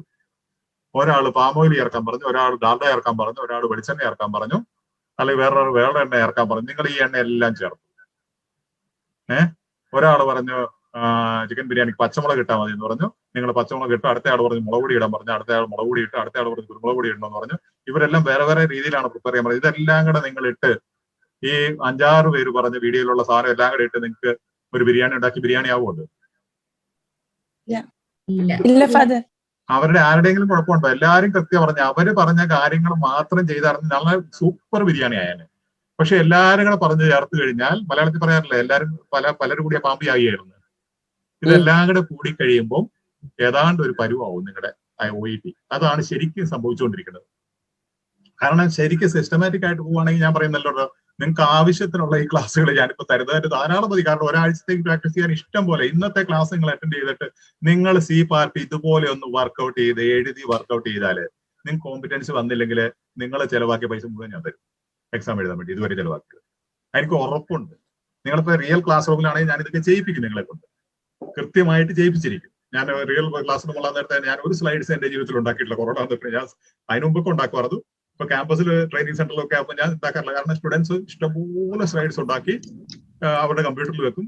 10-40 കമ്പ്യൂട്ടർ ഉണ്ട്. അതിൽ എല്ലാം ഓട്ടോമാറ്റിക്കലി എന്റെ കമ്പ്യൂട്ടറിലേക്ക് മാസ്റ്റർ കൺസോളിലേക്ക് കണക്ഷൻ ഉണ്ട്. അതെല്ലാം എനിക്ക് കാണാം. അപ്പൊ എനിക്ക് അതിൽ നിന്ന് ഇഷ്ടമുള്ളത് സെലക്ട് ചെയ്തിട്ട് അവർക്ക് ഒരു താങ്ക് യു മെസ്സേജ് വന്നിടും. അപ്പൊ അതായിരിക്കും അടുത്ത ക്ലാസ്സിന് ഞാൻ ഉപയോഗിക്കുക. ആ സ്റ്റുഡൻസിന് തന്നെ ക്ലാസ് എടുക്കാൻ അവര് തന്നെ ഹൈലൈറ്റ് ചെയ്തെടുത്ത് ഇന്ന സ്റ്റുഡൻസ് ആണ് ഇത് ചെയ്തിരിക്കുന്നതെന്ന് പറഞ്ഞായിരിക്കും എടുക്കുക. അതിനകത്തുള്ള കറക്ഷൻസ് അവർക്ക് പറഞ്ഞു കൊടുക്കും എന്ന് പറയുന്നത് പോലെ ചെയ്യാൻ സാധിക്കും. പക്ഷെ ഇപ്പം ഓൺലൈൻ ആയതുകൊണ്ട് നിങ്ങൾക്ക് എനിക്ക് അതൊന്നും ചെയ്തു തരാൻ പറ്റില്ല. അതുകൊണ്ട് നിങ്ങൾ തന്നെ തീരുമാനിക്കണം. Knowledge is not skill, knowledge is not competency. Okay, knowledge practice, consistent practice ആണ് സ്കില്ലിലേക്ക് നയിക്കുക. അതുകൊണ്ട് നിങ്ങൾ KSകാരാണെന്ന് പറയുന്നത്, അതായത് കേരള അഡ്മിനിസ്ട്രേറ്റീവ് സർവീസ് അല്ല. നോളജ്, ആറ്റിറ്റ്യൂഡ്, സ്കില്ല്, ഇത് മൂന്നും കൂടെ ഉണ്ടെങ്കിൽ OET ഈസിയാണ്. ഇതിൽ മെയിൻ ആയിട്ട് നിങ്ങൾ ബേസ് ചെയ്യുന്ന മുഴുവൻ നോളജിലാണ്. ആറ്റിറ്റ്യൂഡ് പോലുമില്ല. നോളജ് എന്ന് പറഞ്ഞാൽ എത്ര പ്രാക്ടീസ് ചെയ്തെന്ന് ചോദിച്ചാൽ സകലമാന ലോകത്തിലുള്ള റീഡിങ്ങും പ്രാക്ടീസ് ചെയ്ത് ഇനി ഏതാ ചെയ്ത് തന്നെ ചെയ്യുന്നവരുണ്ട്. അവരെ കൊണ്ട് പിന്നെ OET എഴുതിയെടുക്കാൻ പറ്റുമെന്ന് എനിക്ക് തോന്നുന്നില്ല. അത്രയൊന്നും ആവശ്യമില്ല. നോളജ് ആണത്. ആറ്റിറ്റ്യൂഡ്, കോൺഫിഡൻസ് ഉണ്ടാണ്, അതുപോലെ തന്നെ സ്കിൽ ഉണ്ടാണ്. കോൺഫിഡൻസ് ഉണ്ടാകുന്ന എപ്പോഴാണ്? കൺസിസ്റ്റന്റ് പ്രാക്ടീസ് കൊണ്ടാണ്. പിന്നെ കിട്ടുന്ന അവസരങ്ങൾ ഉപയോഗിക്കുക. Practice little but consistent. ഞാൻ എപ്പോഴും പറയും, കുറച്ച് ചെയ്താൽ മതി, കൺസിസ്റ്റന്റ് ആയിട്ട് ചെയ്യുക, നിരന്തരമായിട്ട് ചെയ്യുക. അതിനാണ് സ്കിൽ ഡെവലപ്പ് ചെയ്യുന്നത്. അതുകൊണ്ടാണ് കുറച്ച് ചെയ്താലും മതി. ഒരു A പാർട്ടോ B പാർട്ടിലോ അല്ലെങ്കിൽ C പാർട്ടിലോ ഒരു ടെക്സ്റ്റ് ഒരു ദിവസം ചെയ്താൽ മതി. ഇപ്പൊ ഞാൻ കാണിച്ചതെന്ന് പോലെ ഒരു ടെക്സ്റ്റ് ചെയ്താൽ മതി, മുഴുവൻ ചെയ്യുന്നു. എന്നിട്ട് നിങ്ങൾ ചിലപ്പോൾ ഗ്രൂപ്പിൽ ഇടാറുണ്ടോ, എല്ലാ ദിവസവും എനിക്ക് റീഡിങ് വേണം, റൈറ്റിംഗ് വേണം, ലിസണിങ് വേണം. കാരണം ഞാൻ എക്സാം ഡേറ്റ് ബുക്ക് ചെയ്തിരിക്കുകയാണ്. അത് ഏറ്റവും വലിയ പ്രശ്നം എല്ലാവർക്കും. എക്സാം ഡേറ്റ് ബുക്ക് ചെയ്യേണ്ടത് റെഡി ആയി കഴിഞ്ഞാൽ. ഡ്രൈവിംഗ് ടെസ്റ്റിന്റെ ലൈസൻസ് എടുക്കാൻ പോകുന്ന എപ്പോഴാണ്? ഡ്രൈവിംഗ് പഠിക്കാതെ പോകുമോ? ഡ്രൈവിംഗ് പഠിച്ച് ഉറപ്പുണ്ടെങ്കിലല്ലേ ടെസ്റ്റ് കൊടുക്കാൻ പോവുള്ളൂ എന്ന് പറയുന്ന പോലെ OETക്കും പഠിച്ച് ഉറപ്പുവരുത്തുക. Have A mentor. 100 മെന്റർമാരെ കൊണ്ട് വെച്ചുകൊണ്ടിരുന്നത് ഞാൻ കാണുന്നുണ്ട്. നിങ്ങളിപ്പോ ഞാനൊരു അനാലിസിസ് നടത്തിയിട്ടുണ്ട്, നിങ്ങളുടെ ഒരു സ്ക്രീനിങ് നടത്തിയിട്ടുണ്ട്. നിങ്ങളത് ഭൂരിപക്ഷം ആൾക്കാർ 10 ഗ്രൂപ്പിൽ കൂടുതൽ ഗ്രൂപ്പുകളിൽ നിങ്ങളുടെ മെമ്പേഴ്സ് ആകുന്നതുകൊണ്ട് കുഴപ്പമില്ല. അതിൽ നിന്ന് കിട്ടുന്ന മെറ്റീരിയൽ മുഴുവനും എടുക്കും. നിങ്ങൾക്ക് ഞാൻ ഇത്രയും കഷ്ടപ്പെട്ട് ചെയ്തു തരുന്നതിന്റെ ഒരു പ്രയോജനവും നിങ്ങൾക്ക് കിട്ടുന്ന 10% പോലും കിട്ടുന്നില്ല. കാരണം നിങ്ങൾ ഡിസ്ട്രാക്റ്റഡ് ആണ്. പല മെന്റേഴ്സ് പറയുന്ന പല രീതിയിലാണ് നിങ്ങൾ ചെയ്തുകൊണ്ടിരിക്കുന്നത്. അതുകൊണ്ട് അവസാനം വരുമ്പോൾ എന്താണ് അതിന്റെ പ്രയോജനം നിങ്ങൾ തന്നെ അനലൈസ് ചെയ്യുക. നിങ്ങൾക്ക് ഞാൻ മെന്റർ ആണെന്ന് പറയുന്നില്ല, എന്നെ കൊണ്ട് എല്ലാവർക്കും മെന്റർ ആകാൻ സാധിക്കില്ലായിരിക്കണം സ്റ്റുഡൻസിന്. നിങ്ങൾക്ക് ആരെ വേണമെങ്കിലും മെന്റർ ആക്കാം. പക്ഷെ ഒരാളെ ഫോളോ ചെയ്യുക, ഒരു ട്രെയിനറിനെ, നല്ല കോമ്പിറ്റന്റ് ആയിട്ട് ക്വാളിഫൈഡ് ആയിട്ടുള്ള ഒരു ട്രെയിനറിനെ ഫോളോ ചെയ്യുക. അതിനുവേണ്ടി കാശ് മുടക്കുകയാണെങ്കിൽ. ഓക്കെ, അതുപോലെ തന്നെ ഗൈഡഡ് പ്രാക്ടീസ് ആണ് ആവശ്യം. വെറുതെ പ്രാക്ടീസ് അല്ല, ഗൈഡഡ്. ഗൈഡഡ് എന്നുള്ള ആഡ്ജക്റ്റീവ് വളരെ ഇമ്പോർട്ടന്റ് ആണ്. ഇവിടുത്തെ കീ സ്റ്റെം വേർഡ് ആണ് ഗൈഡഡ് പ്രാക്ടീസ്. നിങ്ങൾ എങ്ങനെ പ്രാക്ടീസ് ചെയ്യുന്നു, അതിന്റെ റിസൾട്ട് എന്നാ. അതുകൊണ്ടാണ് ഫീഡ്ബാക്ക് എന്ന് പറയുന്നത്. ഫീഡ്ബാക്ക് സെഷന് മാത്രമല്ല, എത്ര പേര് ഇതിൽ ചെയ്യുന്നുണ്ട്, ഈ ഗ്രൂപ്പിൽ ചെയ്യുന്നുണ്ട്, അവർക്ക് ഞാൻ അതുപോലെ ഗൈഡ് ചെയ്യുന്നുണ്ട്. അവർ ഓരോ കാര്യങ്ങൾ ചെയ്തിട്ട് അതിന്റെ മെസ്സേജ് ഇടും. എല്ലാ പ്രാവശ്യവും ഞാൻ നോക്കി വരില്ല, എന്നാലും ഞാനത് കൃത്യമായിട്ട് ട്രാക്ക് ചെയ്ത് വെച്ചിട്ട് നോക്കാറുണ്ട്. ഇല്ലെങ്കിൽ ഗ്രൂപ്പ് ഇടുമ്പോൾ നിങ്ങൾക്ക് ഞാൻ ഇന്റർവ്യൂ ചെയ്യാറുണ്ട്. അതുപോലെ തന്നെ CLC പ്രിൻസിപ്പിൾ ഞാൻ ഇപ്പൊ എക്സ്പ്ലെയിൻ ചെയ്യുന്നില്ല, അതിന് സമയം എടുക്കും. Clarity of purpose, love of the process and compounding effect. അത് പിന്നീട് എപ്പോഴെങ്കിലും ഞാൻ പറയാം. അതുപോലെ തന്നെ DCC ബാങ്ക് എന്ന് പറയുന്ന ഒരു 7 പ്രിൻസിപ്പിൾസ് ഉണ്ട്. അതുപോലെ തന്നെ ഫസ്റ്റ് മെത്തഡ്. ഈ 3 കാര്യങ്ങൾ നിങ്ങൾ റിമൈൻഡ് ചെയ്ത് ആവശ്യമുള്ളവർക്ക് ഒരു സെഷൻ ഞാൻ തരുന്നതായിരിക്കും. അത് എല്ലാവർക്കും ആവശ്യം വരികയില്ല. Okay, that's it. റൈറ്റ്. അപ്പൊ എല്ലാവർക്കും താങ്ക്സ് കേട്ടോ. ഇങ്ങനെയുള്ള കാര്യങ്ങൾ Okay, Father. Okay, Thank you, Father. May God bless you. Thank you, Father.